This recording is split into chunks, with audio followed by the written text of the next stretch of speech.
தேவ வார்த்தை ஐக்கியத்திற்கு நான் உங்களை வரவேற்கிறேன். நான் ஜெரல் சாண்டியாகோ.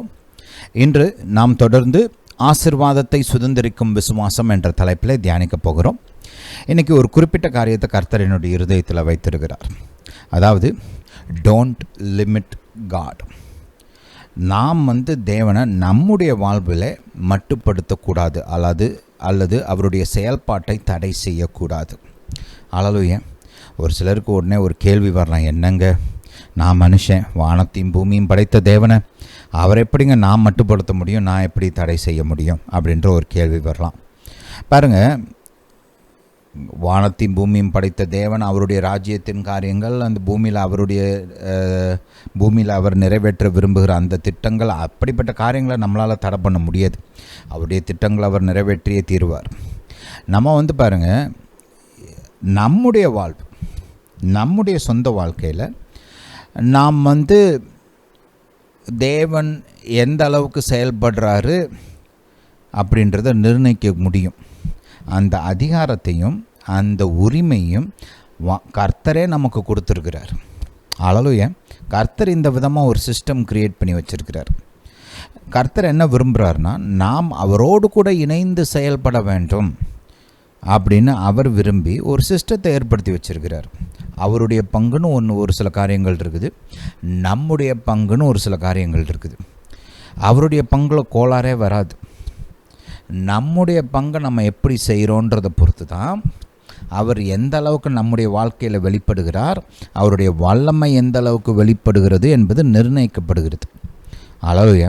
உதாரணத்துக்கு பாருங்கள், நம்ம ஆண்டவராகிய இயேசு கிறிஸ்து சொல்கிறாரு, நான் வாசல் படியில் நின்று கதவை தட்டுறேன் அப்படின்னு சொல்கிறாரு இல்லையா. இந்த லவோதிக்கே சபைக்கு ஆண்டவராகிய இயேசு ஒரு நிருபத்தை அனுப்பும்போது இந்த விதமாக சொல்கிறார், நான் நின்று கதவை தட்டுறேன் அப்படின்றார்.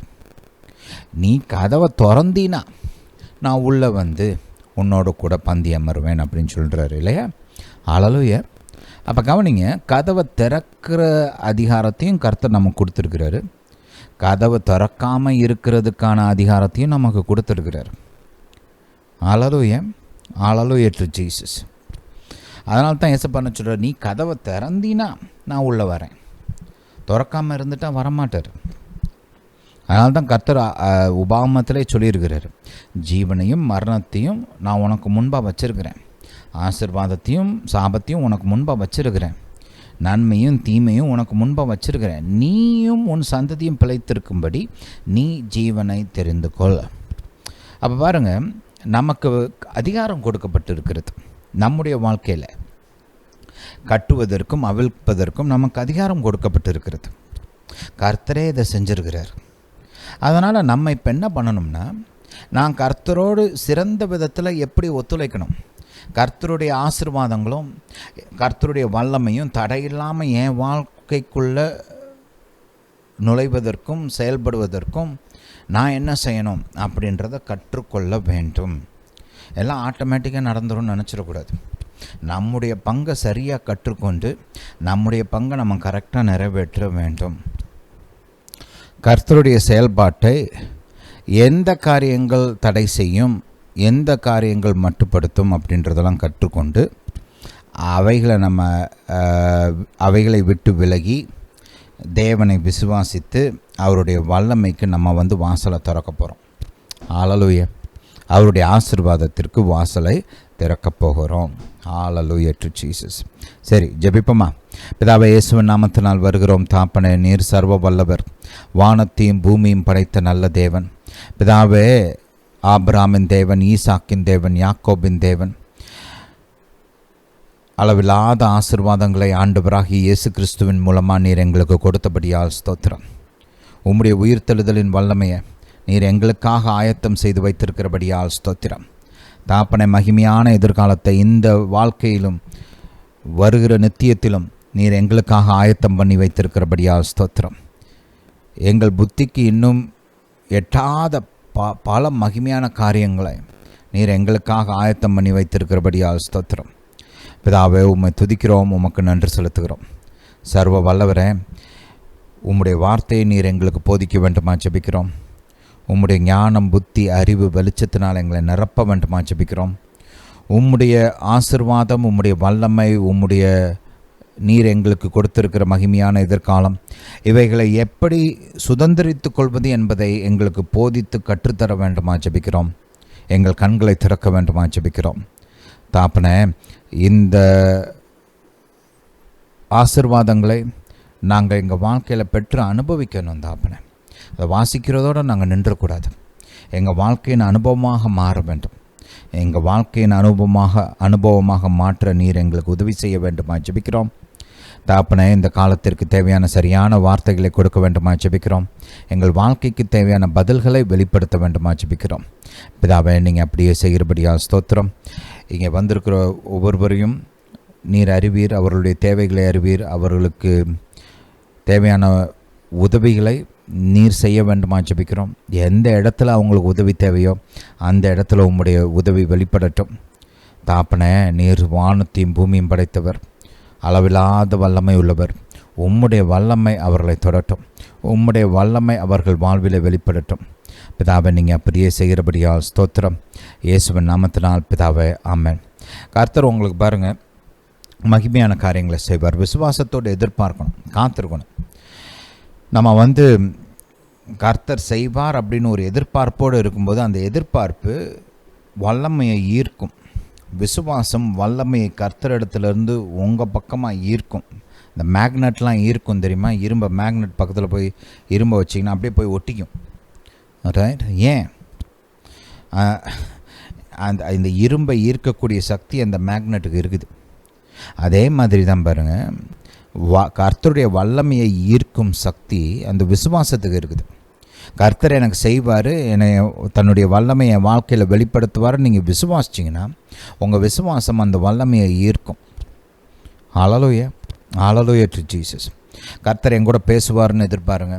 கர்த்தர் எனக்கு என் வாழ்க்கையை கட்டுவதற்கு, என் வாழ்க்கையில் நான் முன்னேறுவதற்கு, நான் ஆசீர்வாதத்தில் நடப்பதற்கு கர்த்தர் எனக்கு போதிப்பார், எனக்கு கற்றுக் கொடுப்பார்னு விசுவாசத்தோடு எதிர்பார்த்து காத்துருங்க. கர்த்தர் ஆவியானவர் என்னோடு கூட பேசுவார், என் வாழ்க்கைக்கு தேவையான பதில்கள்லாம் கொடுப்பார்னு எதிர்பாருங்க. ரைட்? உங்களுடைய விசுவாசமும் எதிர்பார்ப்பும் அந்த காரியங்களை உங்கள் வாழ்க்கைக்குள்ளே அப்படியே ஈர்க்கும். ஹல்லேலூயா. மெசேஜ் முடிஞ்சதுக்கப்புறம் கடைசியில் உங்களுடைய தேவைகளுக்காக நான் ஜெபிப்பேன். ரைட்? விசுவாசத்தோடு எதிர்பார்த்து காத்திருங்கள். ஹல்லேலூயா, ஹல்லேலூயா டு ஜீசஸ். மெசேஜ்குள்ளே கடந்து போவதற்கு முன்பாக நம்ம காணிக்கைகளை பெற்றுக்கொள்ள போகிறோம். உங்களுடைய ஸ்க்ரீனில் இந்த ஊழியத்தோட பேங்க் இன்ஃபர்மேஷனும் கியூஆர் கோடும் இருக்கும். அதை பயன்படுத்தி நீங்கள் ஊழியத்திற்கு காணிக்கைகளை அனுப்பலாம். ஹல்லேலூயா, ஹல்லேலூயா டு ஜீசஸ். நம்ம எந்த ஒரு காரியத்தையும் விசுவாசத்தோடு செய்ய வேண்டும். கர்த்தருக்கு காணிக்கை கொடுப்பதை கூட நம்ம விசுவாசத்தோடு செய்யணும். வேதம் போதிக்கிறது, விசுவாசத்தினால் ஆபேல் சிறந்த பலியை செலுத்தினான். பாருங்கள், 2 பேருமே கர்த்தருக்கு காணிக்கை கொண்டு வராங்க, பலிகள். ரைட்? ஆனால் ஆபேலோடது சிறந்ததாக இருந்ததான். ஏன் சிறந்ததாக இருந்துச்சான்? அவன் விசுவாசத்தோடு செய்தான், அதனால தான் அது சிறந்ததாக இருந்தது. சிறந்த காணிக்கை அவனால் ஏன் கொண்டு வர முடிஞ்சுன்னா அவனுக்கு விசுவாசம் இருந்தது அந்த காரியங்களை குறித்து. ஹல்லேலூயா, ஹல்லேலூயா டு ஜீசஸ். அதனால் நம்ம கர்த்தருக்கு காணிக்கைகளை கொண்டு வரும்போது கூட விசுவாசத்தோடு கொண்டு வர வேண்டும்.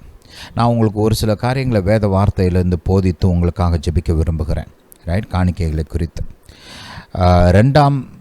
2 ராஜாக்கள் 4ஆம் அதிகாரம் 8ஆம் வசனத்திலிருந்து வாசிப்போம்.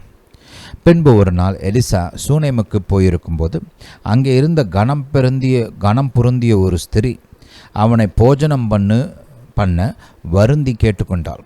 அப்படியே அவன் பயணப்பட்டு வருகிற போதெல்லாம் போஜனம் பண்ணும்படி அங்கே தங்குவான். கவனிங்க, யார் வருந்தி கேட்டது? எலியா எனக்கு ஐயா சாப்பாடு போடுங்கப்பா அப்படின்னு கேட்கல. ரைட்? அந்த பெண் வருந்தி கேட்டுக்கொண்டாலாம். ரைட்? அந்த பெண்ணுக்கு ஒரு ஆசை, இந்த மனுஷன் தேவனுடைய மனிதன். ரைட்? அந்த மனுஷனுக்கு நான் ஏதாவது செய்யணும்னு அந்த அம்மா விரும்பி அவங்க வருந்தி கேட்டுக்கொள்கிறாங்க. எங்கள் வீட்டில் சாப்பிடுங்க, ரைட் அப்படின்னு சொல்லி அவங்க வருந்தி கேட்டதுனால எலிஷாவும் சாப்பிட்றாரு. அதுக்கப்புறம் அன்னைக்கு மட்டும் இல்லாமல் அந்த சைடு போகிறப்பெல்லாம், அவர் பிரயாணம் பண்ணி போகிறப்பெல்லாம் அந்த அம்மாவோட வீட்டில் சாப்பிட்றாரு. ரைட்? இதுதான் ஸ்டார்டிங் பாயிண்ட். அடுத்து பாருங்கள், அந்த அம்மா அதோட நிப்பாட்டலை. அவள் தன் புருஷனை நோக்கி, இதோ நம்மிடத்தில் எப்போதும் வந்து போகிற தேவனுடைய மனுஷனாகிய இவர் பரிசுத்தவான் என்று காண்கிறேன்.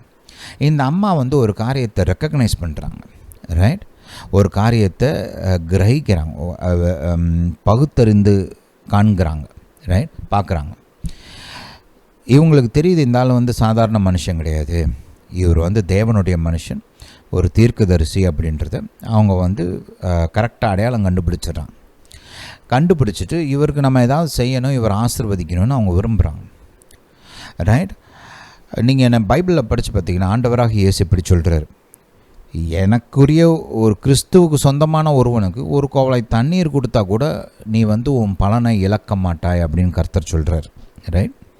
அதே மாதிரி கர்த்தரே சொல்கிறாரு, நீதிமானுக்கு வந்து நீதிமான்றதுனால நீங்கள் உதவி பண்ணிங்கன்னா நீதிமானுக்குரிய பலன் உங்கள் வாழ்க்கையில் உண்டாகும் அப்படின்னு வேதம் போதிக்குது. அதே மாதிரி தீர்க்கதரிசின்றதுனால தீர்க்கதரிசிக்கு உதவி பண்ணிங்கன்னா அந்த தீர்க்கதரிசியோட பலன் வந்து உங்கள் வாழ்க்கையில் உண்டாகும் அப்படின்னு வேதம் போதிக்கிறது. அல்லேலூயா, ஏசப்பாவே இதை சொல்கிறார். அப்போ நம்ம வந்து ஒரு மனிதனுடைய அழைப்பை அறிந்து கொள்ள வேண்டாம். அவன் யார், ரைட்? அவர் எப்படிப்பட்டவர், அவர் மேலே என்ன அபிஷேகம் இருக்குது, என்ன அழைப்பு இருக்குது, இதெல்லாம் நம்ம தெரிந்து கொள்ள வேண்டும். இந்த மாதிரி கரெக்டாக செய்கிறாங்க பாருங்கள், கரெக்டாக அடையாளம் கண்டுபிடிச்சு கரெக்டாக செய்கிறாங்க, ரைட்? ஹல்லேலூயா.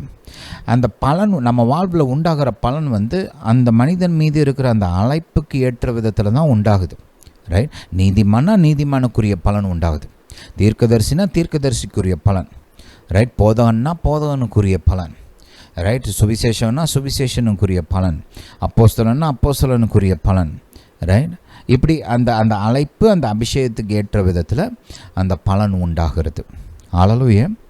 அடுத்து பாருங்கள் 10ஆம் வசனம், நாம் மெத்தையின் மேல் ஒரு சிறிய அறை வீட்டை கட்டி அதில் அவருக்கு ஒரு கட்டிலையும் மேஜையும் நாற்காலியும் குத்துவிளக்கையும் வைப்போம், அவர் நம்மிடத்தில் வரும்போது அங்கே தங்கலாம் என்றார்.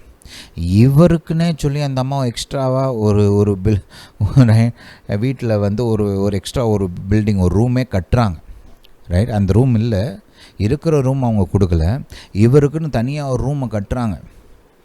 அல்லேலூயா. ஒரு நாள் அவன் அங்கே வந்து அறை வீட்டிலே தங்கி அங்கே படுத்து கொண்டிருந்தான். அவன் தன் வேலைக்காரனாகிய கேயாசியை நோக்கி, இந்த சுனேமியால் அழைத்து கொண்டு வா என்றான். அவளை அழைத்து கொண்டு வந்தான். அவள் அவனுக்கு முன்பாக நின்றாள். அவன் கேயாசியை பார்த்து, இதோ இப்படிப்பட்ட சலக்கரணையோடும், ரைட், எங்களை விசாரித்து வருகிறாயே, ஒரு அக்கறையோடு எங்களை விசாரித்து வருகிறாயே, உனக்கு நான் என்ன செய்ய வேண்டும்? இந்த பிரின்சிபலை நீங்கள் பைபிளில் பார்க்கலாம், புதிய ஏற்பாட்டிலையுமே பார்க்கலாம். உதாரணத்துக்கு பாருங்கள், பிலிப்பிய சபை வந்து அப்போஸ்தலனாகிய பவுலுடைய தேவையை அவங்க சந்திக்கிறாங்க. அவர் எங்கே வேறு ஊரில் ஊழியம் பார்த்துக்கிட்டு இருந்தால் கூட அவங்க வந்து பிலிப்பிய சபையில் ஊழியம் பார்த்துக்கிட்டு இருக்கப்போ மட்டும் அவர் காணிக்கை கொடுக்கல. வேறு எங்கேயாவது போய் தெசலோனிக்கா ஊரில் ஊழியம் பார்க்கும்போது சரி, கொருந்து பட்டணத்தில் ஊழியம் பார்க்கும்போதும் சரி, ரைட்? இவங்க இங்கேருந்து அங்கே காணிக்கை அனுப்புகிறாங்க அவருக்கு, ஊழியம் பார்க்குறதுக்கு. அல்லேலூயா. அப்போ அவங்க காணிக்கை அனுப்புகிறாங்க. காணிக்கை அனுப்பி பவுலை ஆசீர்வதிக்கிறாங்க, பவுலுடைய தேவைகளை சந்திக்கிறாங்க. அவர் சொல்கிறார், இப்போ எனக்கு எல்லாம் இருக்குது, நீங்கள் அனுப்பின காணிக்கையை நான் பெற்றுக்கொண்டேன், எனக்கு எல்லாம் இருக்குது, பூரணம் இருக்கிறது அப்படின்னு சொல்லிட்டு தான் அவர் சொல்கிறாரு, என்னுடைய தேவன் உங்கள் தேவையை தன்னுடைய மகிமையின் ஐஸ்வர்யத்தின்படி நிறைவாக்குவார். அல்லேலூயா. இந்த பிரின்சிபலை நீங்கள் பைபிளில் பூரம் பார்க்கலாம். நம்ம வந்து ஊழியக்காரனுடைய தேவையை சந்திக்கும்போது ஊழியக்காரனின் கர்த்தர் வந்து நம்முடைய வாழ்வில் அற்புதங்களை செய்கிறார், நம்முடைய வாழ்வில் தேவைகளை சந்திக்கிறார், நம்முடைய வாழ்வில் பெருக்கத்தை கட்டவிழ்த்து விடுகிறார். அல்லேலூயா, அல்லேலூயா டு ஜீசஸ். அப்போ அந்த அம்மா வந்து பாருங்கள், ஆல்ரெடி பெரும் பணக்காரி, ரைட்? அவங்களுக்கு வந்து சாதாரணமாக நார்மலாக எந்த தேவையும் இல்லாமல் இருந்துச்சு. ஆனால் அந்த அம்மா வாழ்வில் ஒரு குறை இருக்கிறது, ரைட்? 14ஆம் வசனத்தில் எலிஷா வந்து பேசுகிறார் பாருங்க. அவளுக்கு செய்ய வேண்டியது என்னவென்று கேயாசியை அவன் கேட்டதற்கு அவன், அவளுக்கு பிள்ளை இல்லை, அவள் புருஷனும் பெரிய வயதுள்ளவன் என்றான். அப்பொழுது அவன், எலிஷா, அவளை கூப்பிடு என்றான். அவளை கூப்பிட்ட போது அவள் வந்து வாசற்படி நின்றாள். அப்பொழுது அவன், ஒரு பிராண உற்பத்தி காலத்திட்டத்தில் ஒரு குமாரனை அணைத்து கொண்டிருப்பான் என்றான். பாருங்கள், இந்த அம்மாவுடைய வாழ்க்கையில் ஒரு குறை இருந்துச்சு. என்ன குறை? அந்த அம்மாவுக்கு பிள்ளை கிடையாது. கர்த்தர் வந்து அந்த பிள்ளையை கொடுக்குறார், அந்த அம்மா வாழ்க்கையில் இருந்த அந்த குறையை கர்த்தர் நீக்குகிறார். ஹல்லேலூயா, ஹல்லேலூயா டு ஜீசஸ். அது மட்டும் இல்லை பாருங்கள், இந்த அம்மா இதோட நிப்பாட்டில். இந்த அம்மா ஒரு காரியம் செஞ்சாங்க பாருங்கள். ரெகுலராக நீங்கள் இந்த சாப்டர் இந்த இதெல்லாம் படித்து பார்த்தீங்கன்னா, இந்த 2 ராஜாக்களை படித்து பார்த்தீங்கன்னா, இந்த அம்மாவுக்கு ஒரு வழக்கம் இருந்தது. ரைட், சபாத்து தினத்துலையும் இந்த நியூ மூனுன்னு சொல்லுவாங்க இல்லையா, அந்த காலங்கள்லையும் பார்த்திங்கன்னா போய் எலிஷாவை போய் பார்த்து அவரிடத்துல ஜெபித்து கொண்டு வார்த்தையெல்லாம் தேவ வசனத்தை கேட்டு கற்றுக்கொண்டு, ரைட், இப்படி அந்த ஊழியத்தோடு ஒரு தொடர்பை ஏற்படுத்தி கொண்டாங்க. ரைட், ஒரு பக்கம் அவருடைய போதனை வார்த்தைகள் இதெல்லாம் பெற்றுக்கொள்கிறாங்க, அவரிடத்துலேருந்து ஜெபத்தை பெற்றுக்கொள்கிறாங்க. இன்னொரு பக்கம் இந்த அம்மா எலிஷாவுடைய ஊழியத்தை ஆதரிக்கிறாங்க இல்லையா, அவருக்கு ஆசீர்வாதமாக இருக்கிறாங்க. இப்படி ஒரு கனெக்ஷன் உண்டு பண்ணிட்டாங்க பாருங்கள். ரைட், இந்த அம்மா இப்படி கனெக்ஷன் உண்டு பண்ணதுனால எலிஷாவுடைய மேலே இருக்கிற அந்த அபிஷேகத்திலேருந்து இந்த அம்மாவுடைய வாழ்க்கையில் தொடர்ச்சியாக பலன் உண்டாகிட்டே இருக்குது. ரைட், இங்கே பிள்ளை வந்துருச்சு. இதுக்கப்புறம் இப்போது சில ஆண்டுகளுக்கு அப்புறம் பார்த்திங்கன்னா பிள்ளை மரித்து போகிறான். ரைட், மரித்து போன பிள்ளைய கர்த்தர் எலிஷா மூலமாக உயிரோடு எழுப்புறார். அதுக்கப்புறம் பார்த்திங்கன்னா கொஞ்ச நாள் கழித்து தேசத்தில் பஞ்சம் வருது, 7 வருஷம் பஞ்சம். அதை கர்த்தர் எலிஷா மூலமாக இந்த அம்மாவுக்கு முன்னமே அறிவித்து, நீ வேறு இடத்துக்கு போமா, அங்கே தங்கிக்கின்றார். ரைட், அந்த அம்மாவும் கிளம்பி போயிடுறாங்க பாருங்கள். ரைட், போய் வேறு இடத்துல தங்குறாங்க. அந்த அம்மா பஞ்சத்தினால் பாதிக்கப்படவே இல்லை. ரைட், பஞ்சத்தினால் கொஞ்சம் கூட பாதிக்கப்படாமல் தப்பிச்சிடுறாங்க. ஹல்லேலூயா. 7 வருஷம் முடிஞ்சதுக்கப்புறம் அந்த அம்மா திரும்ப வரும்போது கர்த்தரே ஒரு சிச்சுவேஷனை ரெடி பண்ணி, ரைட், அந்த ராஜா மூலமாக, தேசத்தின் இஸ்ரவேலின் ராஜாவின் மூலமாக இந்த அம்மாவுடைய நிலம், இந்த அம்மாவுடைய சொத்து எல்லாத்தையும் திரும்ப இந்த அம்மாவுக்கு கொடுத்து, அது மட்டுமல்ல அந்த 7 ஆண்டுகள் என்ன கனிகள்லாம் இவங்களுக்கு கிடச்சிருக்கணுமோ அதையும் சேர்த்து திரும்ப கொடுக்குறாரு. இப்படி பாருங்கள், இந்த அம்மா இந்த எலிஷாவுடைய அந்த ஊழியத்தின் கூட ஒரு பார்ட்னர்ஷிப் கிரியேட் பண்ணதுனால, ரைட், ஒரு கனெக்ஷன் ஏற்படுத்தினதுனால இந்த அம்மாவுடைய வாழ்க்கையில் எலிஷாவுடைய அந்த அபிஷேகத்திலிருந்து ரைட் பலன் வந்துக்கிட்டே இருக்குது. ஹல்லேலூயா. கர்த்தர் இதை உங்களுக்கு செய்ய விரும்புகிறார். நான் உங்களை ஊக்குவிக்கிறேன், இந்த ஊழியத்தோட ஒரு கனெக்ஷன் ஏற்படுத்தி கொள்ளுங்க. ரைட், எங்கள் ஊழியத்தோட கூட, காட்ஸ் வேர்ட் ஃபெலோஷிப் ஊழியத்தோடு கூட நீங்கள் அப்படி செய்யும்போது, ரைட், தொடர்ந்து மெசேஜஸை ரெகுலராக கேளுங்க. ரைட், எப்போயாவது ஒரு தடவை இல்லை, ரெகுலராக கேளுங்க. அதனால தான் வாரம் பூரா மெசேஜஸ் போடுறோம். ரைட், ரெகுலராக கேளுங்க. அது மட்டும் இல்லை, கேட்குறதோட நிப்பாட்டாதீங்க. எங்களுக்காக நாங்கள் இந்த ஜெபம்லாம் பண்ணுறோம் இல்லையா, அப்போ அதோடு சேர்ந்து ஜெபிங்க, விசுவாசத்தோடு சேர்ந்து ஜெபிங்க. ரைட், ஹல்லேலூயா. நீங்களும் எங்களுக்காக, ரைட், உங்கள் தனிப்பட்ட ஜெபத்தில் நீங்கள் எங்களுக்காக ஜெபிங்க, எங்களுக்காகவும் எங்கள் ஊழியங்களுக்காகவும் ஜெபிங்க. உங்கள் காணிக்கைகளை அனுப்பி ஊழியத்தை ஆதரிங்க. அப்படி செய்யும்போது ஒரு பார்ட்னர்ஷிப் க்ரியேட் பண்ணுறீங்க. ரைட், ஒரு கனெக்ஷன் ஏற்படுத்துறீங்க. அப்போ என் மேலே இருக்கிற அபிஷேகம் கிருபை, என் மனைவி மேலே இருக்கிற அபிஷேகம் கிருபை, இந்த ஊழியத்தின் மேலே இருக்கிற அபிஷேகம் கிருபை, இதெல்லாம் உங்கள் வாழ்க்கையில் செயல்பட ஆரம்பிக்கும். உங்கள் வாழ்க்கை மூலம் உங்கள் வாழ்க்கையில் பலன்களை உண்டாக்கும், ஆசீர்வாதங்களை உண்டாக்கும், நன்மைகளை உண்டாக்கும். ஹல்லேலூயா, ஹல்லேலூயா டு ஜீசஸ். எங்கள் மேலே இருக்கிற அழைப்பிற்கு தக்க பலன் உங்கள் வாழ்க்கையில் உண்டாகும். புரியுதா? ஹல்லேலூயா, ஹல்லேலூயா டு ஜீசஸ். உங்களுக்காக ஜெபிக்க விரும்புகிறேன். பிதாவே, இயேசுவின் நாமத்தினால் வருகிறோம் தகப்பனே. இந்த மக்களுடைய காணிக்கைகளை நான் இயேசுவின் நாமத்தினால் பெற்றுக்கொள்கிறேன். பிதாவே, காணிக்கைகளை ஆசீர்வதிங்க, மக்களை ஆசீர்வதிங்க, இவங்களுடைய கையின் கிரியைகளை ஆசீர்வதிங்க. இவங்க வாழ்க்கையில் சமாதானம் உண்டாகட்டும், சந்தோஷம் உண்டாகட்டும், குடும்பத்தில் பலன் உண்டாகட்டும், குடும்பத்தில் ஒற்றுமை உண்டாகட்டும். தாப்பனை இவர்களுடைய வாழ்க்கையில் பணத்தின் காரியங்களில் பெருக்கம் உண்டாகட்டும், பணத்தின் காரியங்களில் அற்புதங்கள் நடைபெறட்டும். தாப்பனை இந்த மக்களுடைய தேவைகளை நீர் சந்திக்க வேண்டுமா ஜெபிக்கிறேன். உம்முடைய மகிமையின் ஐஸ்வர்யத்தின்படி இவர்களுடைய குறைவுகளை நிறைவாக்க வேண்டுமா ஜெபிக்கிறேன். தாப்பனை இந்த மக்களுடைய இருதயத்தின் விருப்பங்களை நீர் பூர்த்தி செய்ய வேண்டுமா ஜெபிக்கிறேன். தாப்பனை உம்முடைய தயவு, கிருபை, பூமிக்குரிய ஆசீர்வாதங்கள் இந்த மக்களுடைய வாழ்விலே பெருகட்டும். இந்த மக்களுடைய வாழ்விலே நன்மைகள் பெருகட்டும். தாப்பனே, இவங்களுடைய வாழ்க்கையில் நீர் பெரிய காரியங்களை செய்ய வேண்டுமா ஜெபிக்கிறோம். உம்முடைய ராஜ்யத்தில் இவங்க உடன் வேலையாட்களாக இணைந்து செயல்படுவது நிமித்தம் தாப்பனை உங்களுடைய வாழ்க்கையில் பெருத்த காரியங்களை, பெருத்த அற்புதங்களை நீர் செய்ய வேண்டுமா ஜெபிக்கிறேன். பிதாவை நீங்கள் அப்படியே செய்கிறபடியால் ஸ்தோத்திரம். பிதாவை எங்கள் ஜெபத்தை கேட்டு பதில் கொடுத்தபடியால் ஸ்தோத்திரம். இயேசுவின் நாமத்தினால் பிதாவே, ஆமென். ஹல்லேலூயா, ஹல்லேலூயா டு ஜீசஸ். கர்த்தர் உங்களுக்கு மாபெரும் காரியங்களை செய்வார். எதிர்பார்த்து காத்திருங்கள், விசுவாசத்தோடு காத்திருங்கள். ஹல்லேலூயா, ஹல்லேலூயா டு ஜீசஸ். சரி, வாசிப்போம். எபேசியருக்கு எழுதப்பட்ட நிருபம், எபேசியருக்கு எழுதப்பட்ட நிருபம், முதல் அதிகாரம் 15ஆம் வசனத்திலிருந்து வாசிப்போம். ஆனபடியினாலே கர்த்தராகிய இயேசுவின் மேலுள்ள உங்கள் விசுவாசத்தையும் பரிசுத்தவான்கள் எல்லோர் மேலும் உள்ள உங்கள் அன்பையும் குறித்து நான் கேள்விப்பட்டு இடைவிடாமல் உங்களுக்காக ஸ்தோத்திரம் பண்ணி என் ஜெபங்களில் உங்களை நினைத்து, நம்முடைய கர்த்தராகிய இயேசு கிறிஸ்துவின் தேவனும் மகிமையின் பிதாவுமானவர் தம்மை நீங்கள் அறிந்து கொள்வதற்கான ஞானத்தையும் தெளிவையும் அளிக்கிற ஆவியை உங்களுக்கு தந்தருள வேண்டுமென்றும், தாம் நம்மை அழைத்ததினாலே நமக்கு உண்டாயிருக்கிற நம்பிக்கை இன்னதென்றும், பரிசுத்தவான்களிடத்தில் தமக்கு உண்டாயிருக்கிற சுதந்திரத்தினுடைய மகிமையின் ஐஸ்வர்யம் என்னதென்றும், தாம் கிறிஸ்துவை மரித்தோரிலிருந்து எழுப்பி அவரிடத்தில் நடப்பித்த தமது பலத்த சத்துவத்தின் வல்லமைப்படியே விசுவாசிக்கிறவர்களாகிய நம்மிடத்தில் காண்பிக்கும் தம்முடைய வல்லமையின் மகா மேன்மையான மகத்துவம் என்னதென்றும் நீங்கள் அறியும்படிக்கு அவர் உங்களுக்கு பிரகாசமுள்ள மனக்கண்களை கொடுக்க வேண்டுமென்றும் வேண்டிக் கொள்ளுகிறேன். ஹல்லேலூயா. அப்போ பாருங்கள், இவர் பிரதானமாக என்ன ஜெபிக்கிறாரு?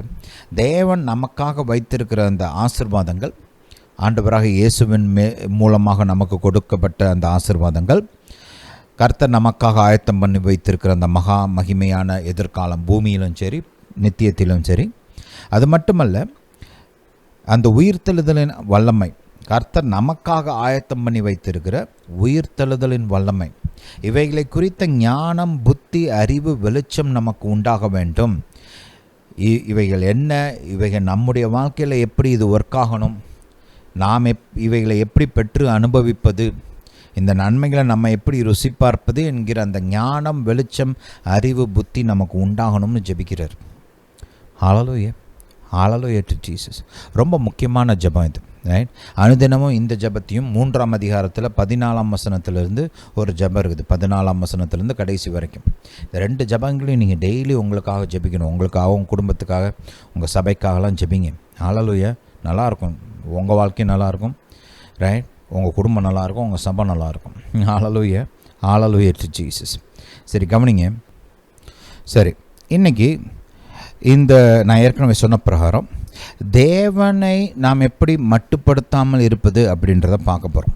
தேவனுடைய வல்லமையும் ஆசீர்வாதமும் நம்முடைய வாழ்வில் செயல்படுவதை நாம் தடை செய்யாமல் எப்படி இருக்கிறதுன்றதை பார்க்க போகிறோம். ஹல்லேலூயா, ஹல்லேலூயா டு ஜீசஸ். முதல்ல சங்கீதம் 78. ஹல்லேலூயா. சங்கீதம் 78க்கு போங்க. இது ரொம்ப முக்கியமான ஒரு சங்கீதம். இந்த சங்கீதம் முழுவதையுமே நீங்கள் டைம் எடுத்து வாசிங்க, ரைட்? இந்த வாரம் உங்களுக்கு ஹோம்ஒர்க்கை தான். இந்த 78ஆம் சங்கீதத்தை திரும்ப திரும்ப வாசிங்க, ஜெபத்தோடு வாசிங்க, தியானிங்க. உங்களுக்கு மிகவும் ஆசீர்வாதமாக இருக்கும். ஹல்லேலூயா. முதல் வசனத்தில் இருந்தே வாசிப்போம். என் ஜனங்களே, என் உபதேசத்தை கேளுங்கள், என் வாயின் வசனங்களுக்கு உங்கள் செவிகளை சாயுங்கள். என் வாயை ஓமைகளால் திறப்பேன், பூர்வ காலத்து மறைபொருள்களை வெளிப்படுத்துவேன். அவைகளை நாங்கள் கேள்விப்பட்டு அறிந்தோம், எங்கள் பிதாக்கள் அவைகளை எங்களுக்கு தெரிவித்தார்கள். பின்வரும் சந்ததியான பிள்ளைகளுக்கு நாங்கள் அவைகளை மறைக்காமல் கர்த்தரின் துதிகளையும் அவருடைய பலத்தையும் அவர் செய்த அவருடைய அதிசயங்களையும் விவரிப்போம். அவர் யாக்கோபிலே சாட்சியை ஏற்படுத்தி இஸ்ரவேலிலே வேதத்தை ஸ்தாபித்து அவைகளை தங்கள் பிள்ளைகளுக்கு அறிவிக்கும்படி நம்முடைய பிதாக்களுக்கு கட்டளையிட்டார். இனி பிறக்கும் பிள்ளைகளாகிய பின் சந்ததியார் அதை அறிந்து கொண்டு அவர்கள் எழும்பி தங்கள் பிள்ளைகளுக்கு அவைகளை சொல்லும்படிக்கும் தேவன் மேல் அவர்கள் தங்கள் நம்பிக்கையை வைத்து தேவனுடைய செயல்களை மறவாமல் அவர் கற்பனைகளை கைக்கொள்ளும்படிக்கும். Hallelujah. Hallelujah to Jesus.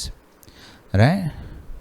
பாருங்கள், இங்கே என்ன சொல்கிறாரு, கர்த்தரின் துதிகளையும், என்ன துதி? குறிப்பாக கர்த்தருடைய பலம், அவருடைய வல்லமை, அவர் செய்த அவருடைய அதிசயங்களை நாம் போதிக்க வேண்டுமாம், தியானிக்க வேண்டுமாம், நினைவில் வைத்து கொள்ள வேண்டுமாம். நாம் இதை நம்ம பிள்ளைகளுக்கெல்லாம் சொல்லிக் கொடுக்கணுமா? ஏன், எதுக்காக நாம் தேவனுடைய பலத்தை நாம் குறித்து அறிந்து கொள்ள வேண்டும்?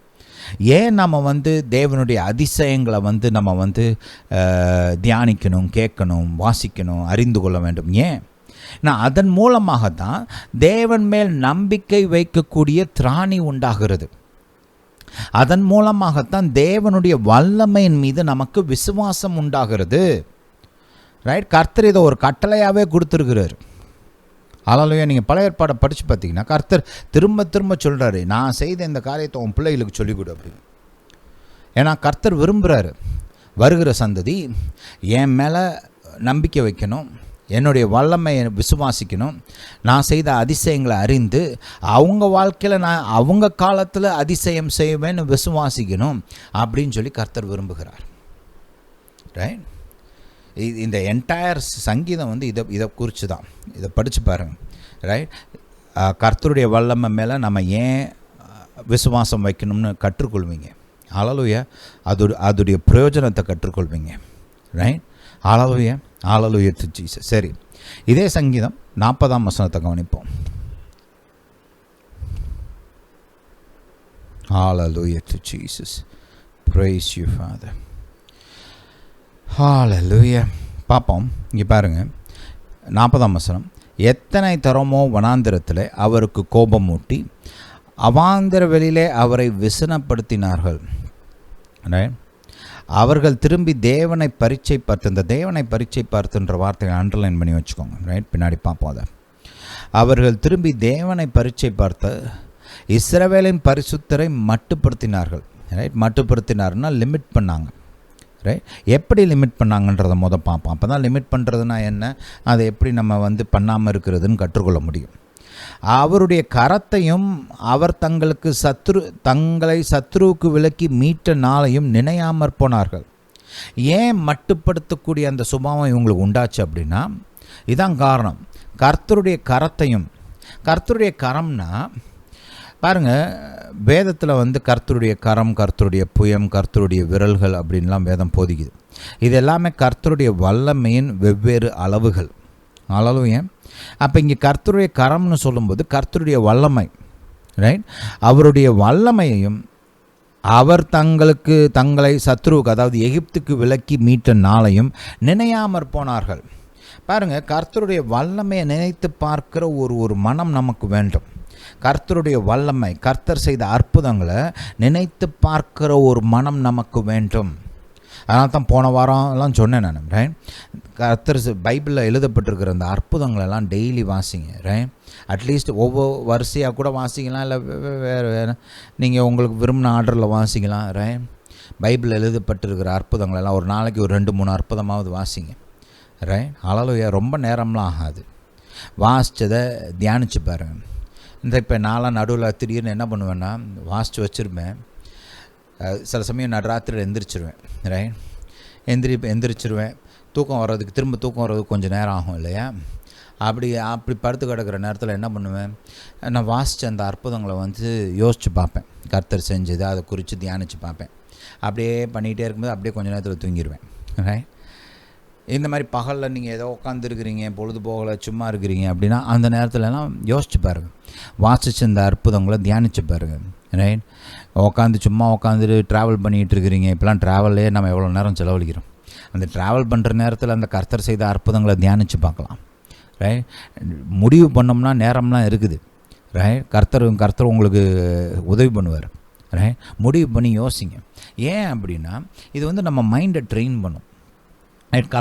கர்த்தருடைய வல்லமையின்படி ஒரு காரியத்தை சிந்திப்பதற்கு, நிதானித்து பார்ப்பதற்கு நம்ம மைண்டுக்கு ஒரு ட்ரைனிங் உண்டாகும். ரைட். இதை தியானிக்க அது குறித்த ஞானம், அறிவு, வெளிச்சம், நம்பிக்கை இதெல்லாம் நம்ம இருதயத்தில் உண்டாகும். அதனால் இந்த கர்த்தருடைய கரத்தையும் வல்லமையும் நினைத்து பார்க்கிற ஒரு மனம் நமக்கு வேண்டும். கர்த்தருடைய அற்புதங்களை நினைத்து பார்க்கிற ஒரு மனம் நமக்கு வேண்டும். இதை நம்ம தான் கல்டிவேட் பண்ணணும். தானாலாம் வராது. பாருங்கள், நீங்கள் தானாக என்ன வரும் தெரியுமா? சோம்பேறித்தனம் வரும் தானா, ரைட்? பாவம் வரும் தானா.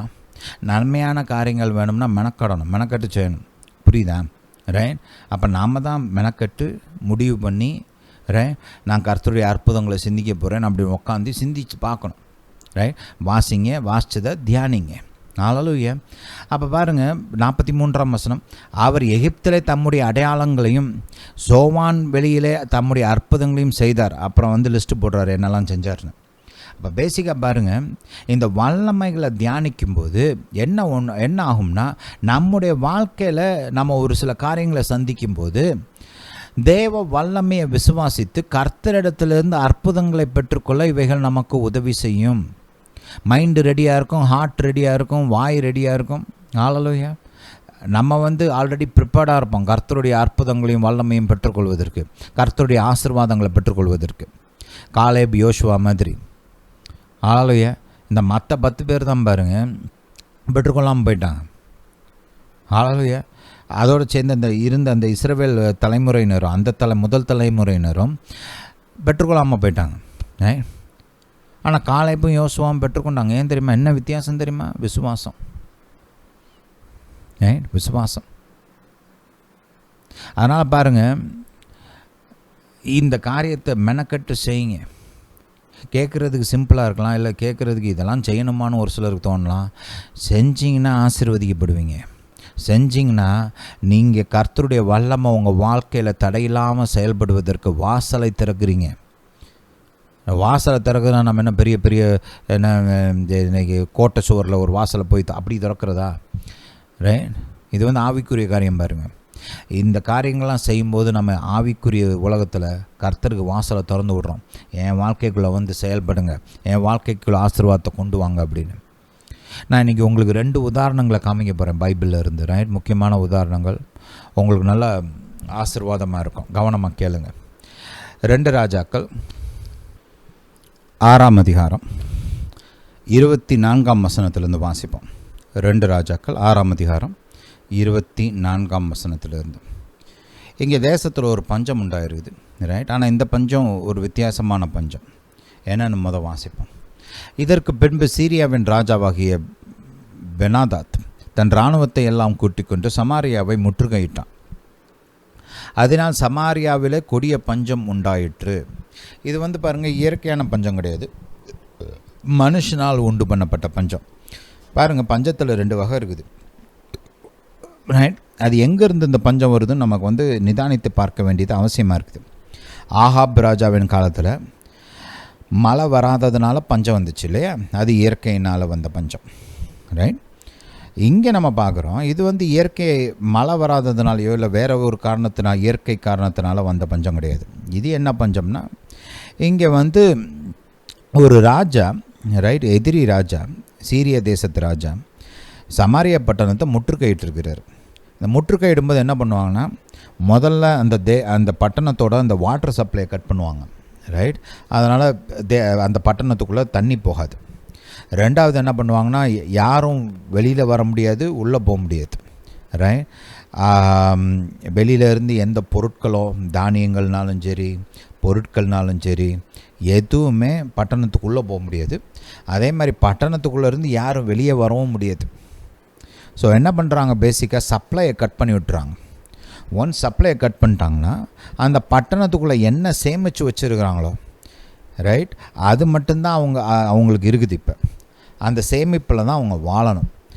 என்ன தானியங்களாக இருந்தாலும் சரி, பணமாக இருந்தாலும் சரி, பொருட்களாக இருந்தாலும் சரி, ரைட், எதெல்லாம் சேமித்து வச்சுருக்கிறாங்களோ அதை பயன்படுத்தி தான் அவங்க வாழ முடியும். ஏன்னா சப்ளையை கட் பண்ணியாச்சு. ரைட்? அப்போது அது கொஞ்ச நாளைக்கு இருக்கும். ரைட்? அந்த பட்டணத்தை பொறுத்து, அவங்க எந்த அளவுக்கு ஞானமாக சேர்த்து வச்சுருக்கிறாங்கன்றதை பொறுத்து இருக்குது. ரைட்? அப்போது ஒரு சில பட்டணங்கள்லாம் பார்த்திங்கன்னா, பொதுவாக இந்த மாதிரி முற்றுகையிடும்போது பெரிய பட்டணங்கள்லாம் பிடிக்கிறதுக்கு 1.5 வருஷம் 2 வருஷம், சில சமயம் 3 வருஷம் கூட ஆகும். ரைட்? ஏன்னா பட்டணம் பெருசாக இருக்கும், அவங்க உள்ளே இருக்கிற ராஜாக்கள் பலமுள்ள ராஜாக்களாக இருப்பாங்க. அவங்க கொஞ்சம் ஞானமாக ஆல்ரெடி காரியங்கள்லாம் சேர்த்து வச்சுருப்பாங்க, தானியங்கள், பொருட்கள்லாம். அதனால் அவங்கள லேஸில் பிடிக்க முடியாது. ரைட்? சில பட்டணங்கள் இதெல்லாம் சரியாக செய்யாமல் இருந்திருந்தால் கொஞ்சம் வேகமாக பிடிச்சிருவாங்க. ரைட்? அப்போ இங்கே வந்து என்ன ஆகுதுன்னா, சமரியா தேசத்தில் அவங்க சேர்த்து வச்ச காரியம்லாம் காலி ஆயிடுது. ரைட். இப்போ ஆட்களுக்கு ஒன்றுமே இல்லை. எந்த அளவுக்கு ஒன்றும் இல்லைன்றதை பைபிள் இங்கே வந்து இப்போ தெரியப்படுத்துது. அதை கொஞ்சம் வாசிப்போம். பஞ்சம் உண்டாயிற்று. ஒரு கழுதை தலை என்பது 80 வெள்ளிக்காசுகம். பாருங்க, 80 வெள்ளிக்காசுனா சும்மாவா? ஒரு கழுதை தலை. நம்மளாம் கழுதை தலையை திரும்பி அது பார்ப்போமா? பார்க்க மாட்டோம். ஆனால் பஞ்சம் எந்த அளவுக்கு கொடூரமாக இருக்குன்னா, ஒரு கழுதை தலை ரைட் 80 வெள்ளிக்காசுக்கு விற்கிறாங்களாம். ரைட். உயிரோடு இருக்கிற கழுதை இல்லை, வெறும் கழுதை தலை மட்டும். புறாக்கள் போடுகிற கார்படி பயறு ரைட் 5 வெள்ளிக்காசுக்கும். பயருன்னு போட்டிருக்காங்க பைபிளில். இது சாணி, புறா போடுகிற சாணி. ரைட். மாட்டு சாணியாவது நிறையா வரும். அதை நீங்கள் அதை நம்ம ஊரில் வந்து அதை செய்கிறாங்க இல்லையா, அதை வந்து விரட்டி மாதிரி மாற்றி அதை வச்சு அதை எரித்து அதை வந்து ஃபியூவல் மாதிரி பயன்படுத்துகிறோம் இன்றைக்கி. ரைட். விறகு கட்டைக்கு பதிலாக அதை கூட பயன்படுத்துவாங்க இல்லையா. ஆனால் அந்த அளவுக்கு ஜாஸ்தியும் கிடையாது. புறாவே இத்தினூண்டாக தான் இருக்கும். அது போடுற சாணி எவ்வளோ இருக்க போகுது? அந்த சாணி வந்து 5 வெள்ளிக்காசுக்கு விற்றாங்களாம். பாருங்கள், யோசிச்சு பாரு. அந்த அளவுக்கு மோசமாக இருக்குது.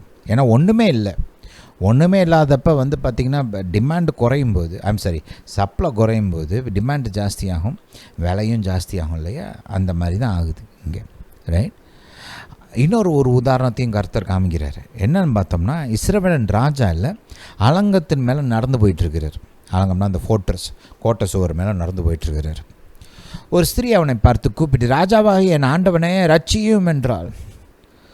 பாருங்கள், ராஜா ஆல்ரெடி இன்றைக்கி ஒரு மோசமான மூடில் இருக்கிறாருன்னு நினைக்கிறேன். ஏன்னா நிறைய பேர் அவர்கிட்ட கேட்டிருப்பாங்க, இது இல்லைன்னு சொல்லியிருப்பாங்க, அது காலியாக போயிடுச்சுன்னு இருப்பாங்க. இத்தனை பேர் செத்துட்டாங்க, இத்தனை பேர் உயிரோடு இருக்கிறாங்க, இவ்வளோ தான் போர் ஆயுதங்கள் இருக்குது, சோல்ஜர்ஸ்லாம் பலவீனமாயிட்டாங்க, இப்படி பல காரியம் ஆல்ரெடி அவர்கிட்ட சொல்லியிருப்பாங்க இல்லையா. இதை பண்ணோம், அது வேணும், இது வேணும்னு கேட்டிருப்பாங்க. நல்லா இருக்கிற சமயத்தில் சரி அப்படின்னு சொல்லியிருப்பார். ஆனால் இப்போ வந்து எதிரி முற்றுகையிட்டு இருக்கிறான், உள்ள பஞ்சம் இருக்குது. ரைட். இந்த நிலையில் அவராலையும் ஒன்றும் செய்ய முடியாத நிலைமையில் இருக்கிறார். ரைட். அதனால் ரொம்ப சென்சிட்டிவாக இருக்கிறார். இந்த அம்மா ரட்சியும் சொன்னதான் தாமதம். அவர் உடனே அவர் வாயிலிருந்து வந்த வார்த்தைகளை கொஞ்சம் கவனிங்க. அதற்கு அவன், கர்த்தர் உன்னை ரட்சிக்காதிருந்தால் நான் எதிலிருந்து எடுத்து உன்னை ரட்சிக்கலாம்? பாருங்கள், ஒரு காரியத்தை கவனிங்க. ரட்சிப்புன்ற வார்த்தை நம்ம பொதுவாக எப்படி பயன்படுத்துகிறோம்? ஆத்தும ரட்சிப்புக்கு தான் யூஸ் பண்ணுறோம் இல்லையா. ரைட். ஆனால் நீங்கள் பைபிளை படித்து பார்த்தீங்கன்னா, இந்த ரட்சிப்புன்ற வார்த்தை எல்லா ஆசீர்வாதங்களையும் உள்ளடக்கின ஒரு வார்த்தை. எபிரேய மொழியிலையும் சரி, கிரேக்க மொழியிலையும் சரி. ரைட். அதனால தான் ஒன்று நான் எப்படிமா ரட்சிக்கிறது? ரைட். எதிலிருந்து எடுத்து ஒன்று ரட்சிக்கிறது? களஞ்சியத்திலிருந்து ரட்சிக்கிறதா இல்லை ஆலையிலிருந்து ரட்சிக்கிறதா அப்படின்னு கேட்குறாரு. ரைட். ஏன்னா களஞ்சியமும் காலியாக இருக்குது, ஆலையும் காலியாக இருக்குது. எங்கே இருந்து நான் உனக்கு உதவி செய்கிறது? அப்போ இந்த ராஜா சொன்ன அந்த வார்த்தைகளை கொஞ்சம் கவனிங்க. கர்த்தர் உன்னை ரட்சிக்கலைனா, கர்த்தர் உனக்கு உதவி செய்யலைனா, ரைட், கர்த்தர் உனக்கு கொடுக்கலைன்னா நான் எங்கேருந்து கொடுக்குறது? நான் எங்கேருந்து உனக்கு உதவி பண்ணுறது? ரைட். பொதுவாக ராஜாக்கள் இப்படிலாம் பேச மாட்டாங்க. ஆனால் இங்கே வந்த ஒரு நிலைமைக்கு வந்துட்டாங்க இல்லையா, ஒன்றுமில்லைன்ற நிலைமைக்கு வந்தாச்சு. இப்போ தான் புத்தி வருது. ஹல்லேலூயா. பாருங்கள், கர்த்தர் வந்து ரட்சிப்பை, அதாவது உதவியை அவர் வந்து எல்லா நேரமும் கொடுக்க வல்லவராக இருக்கிறார். பஞ்சகாலம்னாலும் சரி, செழிப்பின் காலமாக இருந்தாலும் சரி, அவருடைய வல்லமையும் அவருடைய ஆசீர்வாதங்களும் அளவில்லாதது. அதனால் அவரால் எந்த நேரத்தினாலும் செய்ய முடியும். ஆனால் ஒரு ராஜாவுக்கு பாருங்கள், நல்லா இருக்கிற நேரத்தில் மட்டும்தான் செய்ய முடியும். இந்த மாதிரி நேரத்தில் ராஜாவுமே கையை விரிச்சிருவார், ஒன்றும் இல்லாமல் அப்படின்னு. அதனால தான் வேதம் போதிக்கிறது. வாசிங்க, சங்கீதம் 146. ஹல்லேலூயா. சங்கீதம் 146. இதில் ஒரு அருமையான ஒரு காரியம் சொல்லியிருக்கிறாங்க பாருங்களேன். 3ஆம் வசனத்தை கவனிங்க. பிரபுக்களையும் ரட்சிக்க திராணியில்லாத மனுபுத்திரனையும் நம்பாதேயுங்கள். பிரபுக்கள்னா ராஜாக்கள், ஆளுகையில் இருக்கிற ஆட்கள். ரைட். ஆளுகையில் இருக்கிற ஆட்களையும் சரி, ரைட், மனுபுத்திரன், ரைட், மனுஷனாக இருந்தால் அவனை நம்பாதங்கன்றாங்க. ஏன்? அவங்களுக்கு ரட்சிக்க திராணி இல்லை. அவங்க மூலமாக கர்த்தர் செயல்பட்டு நமக்கு உதவி செஞ்சால் தான் உண்டு. பாருங்கள், கர்த்தர் மனுஷர்களை பயன்படுத்துகிறாரு, ராஜாக்களை பயன்படுத்துகிறாரு, பிரபுக்களை பயன்படுத்துகிறாரு, கவர்மெண்ட்டை பயன்படுத்துகிறாரு. கர்த்தர் அவங்கள பயன்படுத்தி நமக்கு உதவி செஞ்சார்னா ஓகே. அவங்களுக்கா சொந்தமாக ரட்சிக்க திராணி கிடையாது, கர்த்தர் கொடுக்குற திராணி தான். பிலாத்து ஆண்டவராக இயேசுட்ட சொன்னான், உம்மை விடுவிக்கவும் உம்மை தண்டிக்கவும் எனக்கு அதிகாரம் இருக்குது தெரியுமா அப்படின்னு சொல்கிறான். அப்போ ஏசப்பா என்ன சொன்னார் அவன்கிட்ட, ரைட், பரலோகத்திலிருந்து கொடுக்கப்பட்டால் ஒழிய உனக்கு என் மேலே ஒரு அதிகாரமும் கிடையாதுன்னார். அல்லேலூயா. அதான் பாயிண்ட். இங்கே பரலோகத்தின் தேவன் அரசாங்கத்தின் மூலமாக மக்களுக்கு நன்மை செய்ய நினைக்கிறாரு, அதனால் அரசாங்கத்தின் மூலமாக செயல்படுகிறாரு, அதனால் அவங்களால முடியுது. இப்போ கர்த்தர் அதை செய்யலைன்னு வச்சுக்கோங்களேன், அவங்களுக்கு சொந்தமாக ஒத்த திராணி கிடையாது. புரியுதா? அதனால தான் மனுஷர்களை நம்புவதை காட்டிலும் கர்த்தரை நம்புவதே மேல். 4ஆம் வசனத்தை பாருங்கள். அவனுடைய ஆவி, அது பிரபுவாக இருக்கட்டும், ராஜாவாக இருக்கட்டும், யாராக இருக்கட்டும், ரைட், அவனுடைய ஆவி பிரியம். ஏன்னா அவன் மனுஷன் தானே, ரைட். அவனுடைய ஆவி பிரியம். அவன் தன் மண்ணுக்கு திரும்புவான். அந்நாளிலே அவன் யோசனைகள் அழிந்து போகும். மனுஷன் வந்து 1000 சொல்லுவான், நான் இதை பண்ணுறேன் அதை பண்ணுறேன்னு சொல்லுவான். சொன்னவன் இறந்துட்டானா என்ன பண்ணுறது? அவன் சொன்ன வார்த்தை பூரா அவ்வளோதான் போச்சு இல்லையா? ஏன்னா அவன் வந்து நித்தியவாசி கிடையாது, அவன் மனுஷன். ஒன்ஸ் செத்து மடிந்து போயிட்டான்னா அவ்வளோதான், அவன் சொன்னது போச்சு, அவன் சொன்ன காரியங்கள் போச்சு, எல்லாமே அழிஞ்சு போச்சு. ஆனால் 5ஆம் வசனத்தை கவனிங்க. யாக்கோபின் தேவனை தன் துணையாக கொண்டிருந்து தன் தேவனாகிய கர்த்தர் மேல் நம்பிக்கை வைக்கிறவன் பாக்கியவான், ஆசீர்வதிக்கப்பட்டவன். பாருங்கள், சில சமயம் நம்ம கர்த்தரை எப்படி தெரியுமா மட்டுப்படுத்துகிறோம்? மனுஷரை நோக்கி பார்த்துக்கிட்டே இருக்கிறோம். கர்த்தர் செய்வாருன்னு நம்பாமல் மனுஷனையே பார்த்துட்டு இருக்கிறோம். அதனாலேயே கர்த்தர் நம்ம வாழ்க்கையில் செயல்பட முடியாமலாம் போகுது. உங்கள் வாழ்க்கையில் கர்த்தர் முழுமையாக செயல்படணும்னா மனுஷனை பார்க்குறத விட்டுட்டு கர்த்தரை நோக்கி பாருங்கள், ரைட். கர்த்தர் உங்கள் வாழ்க்கையில் சூப்பராக செயல்படுவார். அல்லேலூயா. இது ஒரு லெசன் நம்மளுக்கு, ரைட். அங்கே ராஜாவை பார்த்து அந்த அம்மா கர்த்தரை கூப்பிட்ருக்கலாம், ரைட். கர்த்தரை நோக்கி பார்த்து கேட்டிருக்கலாம். ஆனால் கர்த்தரை நோக்கி பார்க்கல. பாருங்க, ராஜாட்ட போய் கேட்குது. ராஜா என்ன சொல்கிறார்? முடியாதும்மா, என்கிட்டே ஒன்றும் கிடையாதுன்றார். ஹல்லேலூயா, ஹல்லேலூயா டு ஜீசஸ். சரி, இந்த காரியங்கள் மைண்டில் வச்சுக்கோங்க. மறுபடியும் போவோம். 2 ராஜாக்கள் 6ஆம் அதிகாரம். ஹல்லேலூயா டு ஜீசஸ். அந்த அம்மா சரி இதெல்லாம் சொல்லிவிட்டு அதுக்கப்புறம் கேட்குற, சரி என்ன பிரச்சனைன்னு சொல்லி பார்ப்போம் அப்படின்றாரு. 28ஆம் வசனம். ராஜா பெண்ணையும் அவளை பார்த்து, உனக்கு என்ன வேண்டும் என்று கேட்டான். அதற்கு அவள், இந்த ஸ்திரீ என்னை நோக்கி, உன் மகனைத்தான், அவனை இன்று தின்போம், நாளைக்கு என் மகனை தின்போம் என்றாள். பஞ்சம் எந்த அளவுக்கு கொடுமையாயிருச்சுன்னா, பெற்றோருக்கு கூட தங்க பிள்ளை மேலே அன்பு இல்லாமல் போயிடுச்சு. பெத்த பிள்ளைய சாப்பிடலாம்ன்றாங்க. ஒரு ஆடு மாடை வெட்டி நம்ம இன்றைக்கெலாம் சாப்பிட்றோம் இல்லையா? ஆடு மாடு கோழி மீன் அடித்து சாப்பிட்றோம் இல்லை? அந்த மாதிரி பிள்ளைகளை அடித்து சாப்பிட்ற நிலைமைக்கு அவங்க வந்துட்டாங்க. பிள்ளை மேலே இருக்கிற அன்பு பாசம்லாம் மறைஞ்சு போச்சு. பசி கொடுமை, ரைட். என்னத்தையாவது தின்னணும், ஏதாவது சாப்பிடணுன்ற ஒரு எண்ணம். அதனால் பாருங்கள், பிள்ளை மேலே இருக்கிற பாசம் அன்பு எல்லாம் காணா போச்சு. பெத்த பிள்ளைய கூட சாப்பாடு மாதிரி அடித்து சாப்பிட்றதுக்கு ரெடி ஆகிட்டாங்க, செய்கிறாங்க. எல்லாம் கொடூரம் இல்லை? ஏன் கர்த்தர் இதெல்லாம் எழுதி வச்சுருக்கேன்னா, பஞ்சம் எந்த அளவுக்கு இருக்குதுன்னு நம்மளுக்கு தெரியணும்ல. அந்த அளவுக்கு பஞ்சம் போயிடுச்சு. ராஜாவால் தீர்க்க முடியாத பஞ்சம். ராஜா கையில் திராணி இல்லை. ஆனால் இதே பஞ்சத்தை தேவன் தீர்த்து வைக்கிறார். எப்படி தீர்த்தாருன்னு பார்ப்போம், ரைட். இதில் இன்னொரு முக்கியமான காரியமாக அடங்கி இருக்குது, அதையும் பார்ப்போம். அப்போது பாருங்கள், அடுத்த அதிகாரம் போகலாம், ரைட். இங்கே இவ்வளோ நம்ம படித்தது போதும். 7ஆம் அதிகாரம் போவோம். 1 வசனம். அப்பொழுது எலிசா, கர்த்தருடைய வார்த்தையை கேளுங்கள், ரைட். இப்போ இந்த ராஜாவால் முடியல, ரைட். எலிசாவை தேடி போகிறாங்க. அப்போ எலிசா ஒரு தீர்க்க தரிசனத்தை சொல்கிறார், கர்த்தருடைய வார்த்தையை அறிவிக்கிறார், ரைட்.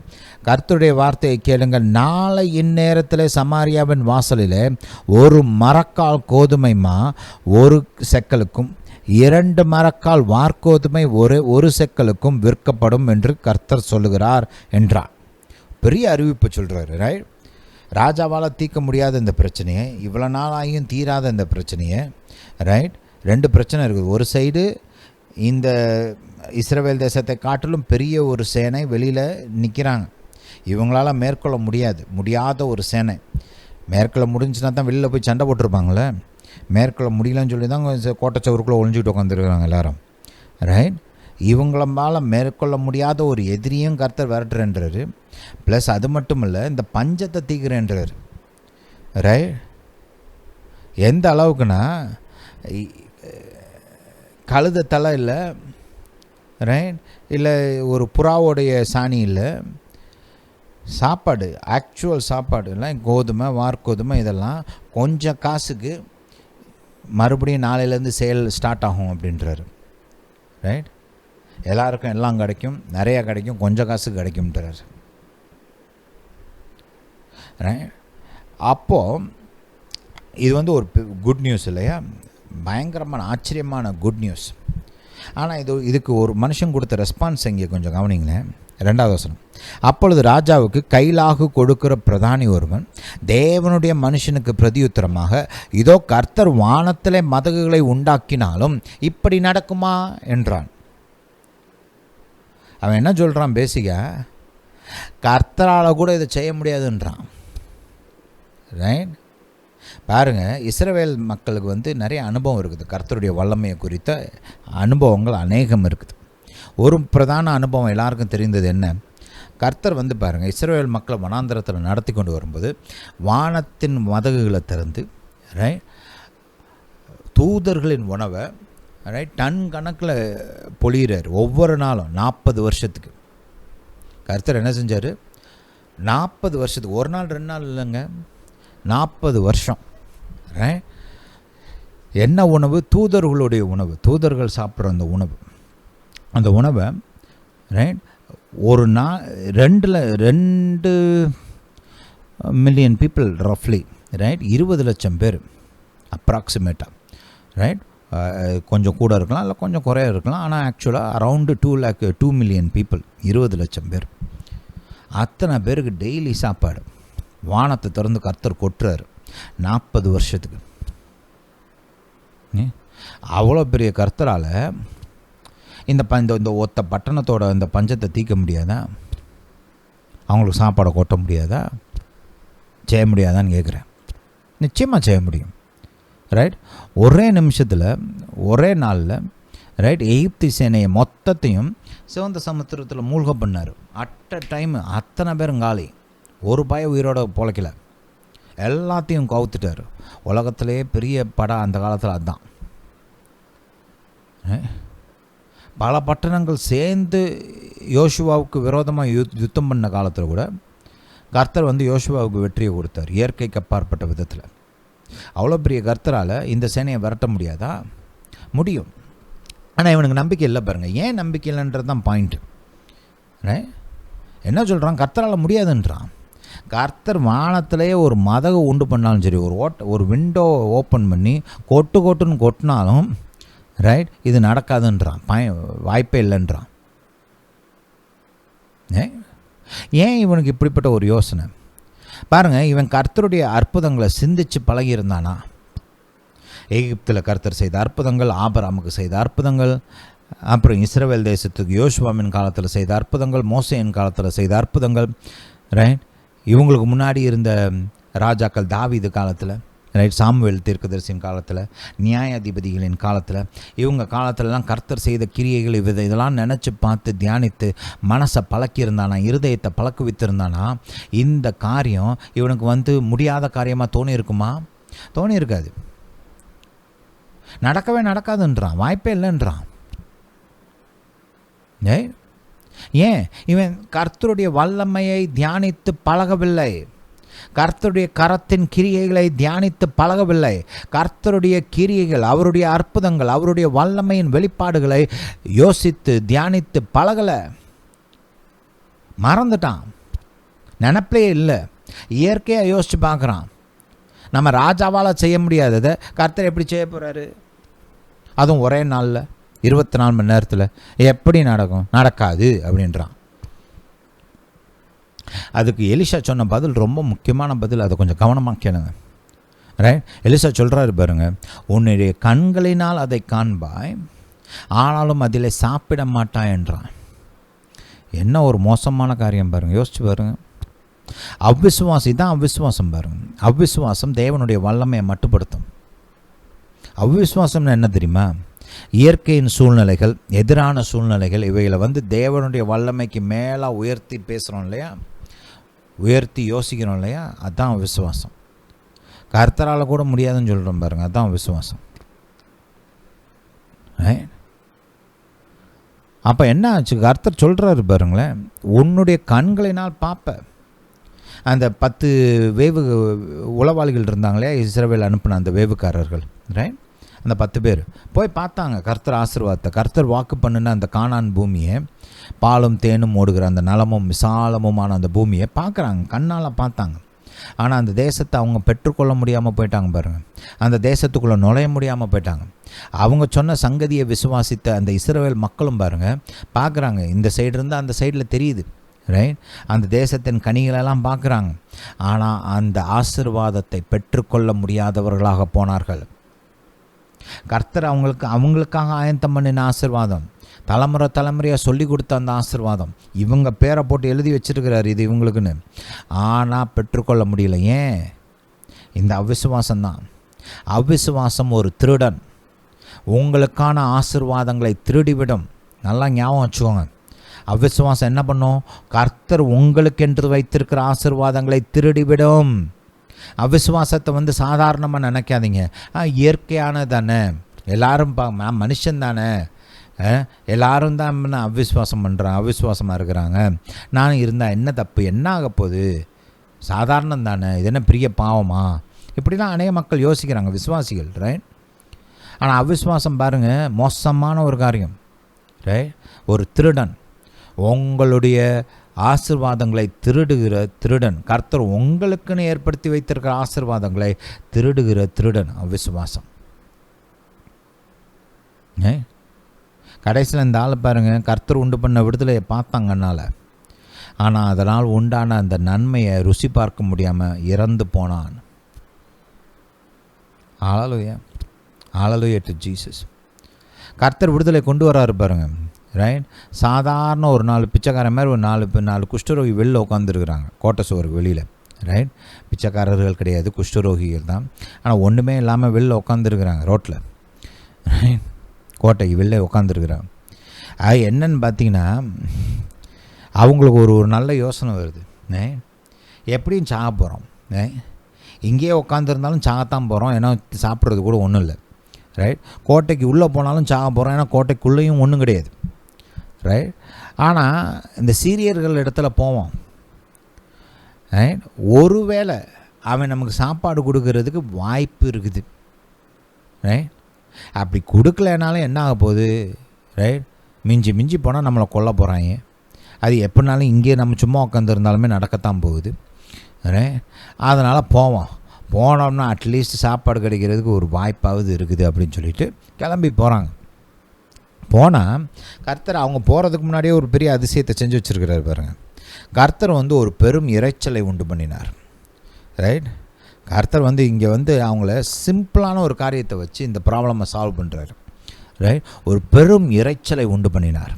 என்ன இரைச்சல்னா, குதிரைகள், ரைட், போர்ப்படை இருக்கு இல்லையா, அந்த ஒரு இராணுவத்தின் ரதங்கள் குதிரைகளுடைய இரைச்சலுக்கு மாதிரி ஒரு சத்தத்தை உண்டு பண்ணுறாரு. ஆக்சுவல் குதிரை கிடையாது, ஆக்சுவல் ரதமும் கிடையாது, ரைட்? அந்த குதிரைகள் வர மாதிரி, அந்த ரதங்கள் வர மாதிரி ஒரு இரைச்சலை, சத்தத்தை கர்த்தர் உண்டு பண்ணுறார், ரைட்? அந்த சத்தத்தை கேட்டுட்டு இந்த சீரியர் பாருங்கள் பயத்தில் ஓடுறாங்க, ரைட்? இஸ்ரவேல் ராஜா எகிப்து ராஜாவையும் அந்த சுற்றி இருக்கிற அந்த ராஜாக்களையும், ரைட், காசு கொடுத்து வர சொல்லியிருக்கிறாரு, ரைட்? நமக்கு விரோதமாக சண்டை போடுறதுக்கு வர சொல்லியிருக்கிறாரு. அவங்கெல்லாம் வர்றாங்க, நம்ம ஓடிடுவோம், இருந்தால் நம்மளை கொன்றுவாங்க அப்படின்னு சொல்லி உயிருக்கு பயந்து ஓடுறாங்க. ஓடினவங்க என்ன பண்ணாங்க தெரியுமா? உயிருக்கு பயந்து ஓடினதுனால தங்களுடைய பொருட்கள், அவங்க சேர்த்து வச்சுருந்த காரியம், அவங்களுடைய உணவு, அவங்களுடைய பொக்கிஷங்கள் எதையுமே எடுத்துகிட்டு போகல, ரைட்? விட்டா போதும், அப்படி நம்ம ஊரில் சொல்லுவாங்களே, துண்டை காணும் துணியை காணும்னு ஓடினாங்கன்னு பாருங்கள், அந்த மாதிரி ஓடுறாங்க, ரைட்? இந்த இஸ்ரவேல் மக்கள் அவங்க விட்டுட்டு போனதை செய்கிறதுக்கே 2-3 நாள் ஆகுது. அந்த அளவுக்கு அநேக காரியங்களை விட்டுட்டு போகிறாங்க. ஒரே ஒரு சின்ன ஒரு ஒரு ஒரு ஒரு சத்தத்தை வச்சு ரைட் கர்த்தர் வந்து எதிரியும் விரட்டி அடித்தார், பஞ்சத்தையும் தீர்த்து வச்சார். கர்த்தருக்கு இது சுலபம். கர்த்தருக்கு வந்து பிரச்சனைகளை தீர்ப்பது சுலபம். ராஜாக்களுக்கு கஷ்டமாக இருக்கலாம், ராஜாக்களுக்கு முடியாமல் இருக்கலாம், மனுஷனால் ஆகாது தான், கர்த்தரால் ஆகும். கர்த்தருக்கு சுலபம், கர்த்தருக்கு கடினமே கிடையாது. ஹல்லேலூயா. ஆனால் அந்த அவிசுவாசப்பட்டான் பாருங்க, கர்த்தருடைய வார்த்தையை கேட்டுட்டு அவன் வந்து இந்த நன்மைகளை எதையும் அனுபவிக்காமல் செத்து போயிட்டான். ஹல்லேலூயா.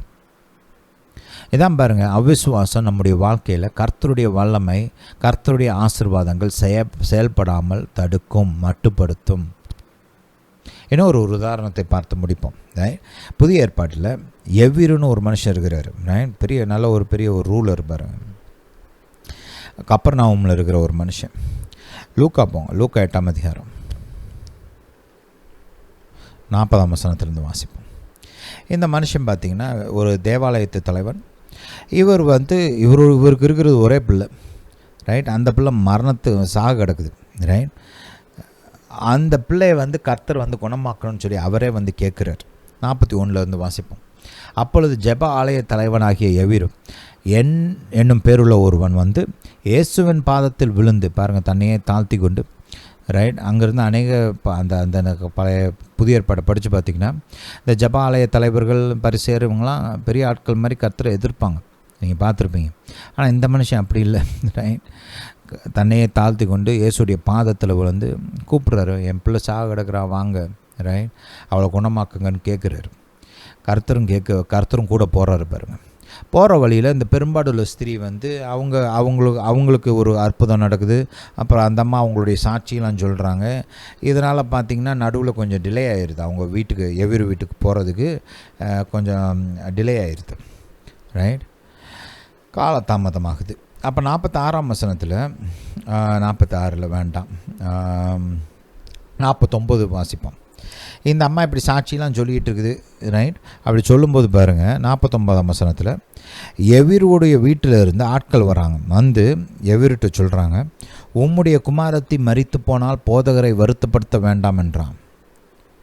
என்ன சொல்கிறாங்க, இது வந்து கேட்குறதுக்கு என்னமோ நல்லா இருக்குது, நல்லது தானேங்க, ரைட், அதான் செத்து போயிட்டால அப்படின்ற மாதிரி இருக்குது. ஆனால் இதில் வந்து இன்னொரு அர்த்தம் அடங்கியிருக்குது. என்ன சொல்கிறாங்க, அவங்கள பொறுத்த வரைக்கும் அந்த பொண்ணு உயிரோடு இருக்கிற வரைக்கும் இயேசுவால் ஏதாவது செய்ய முடியும், அவளை குணமாக்க முடியும், காப்பாற்ற முடியும்.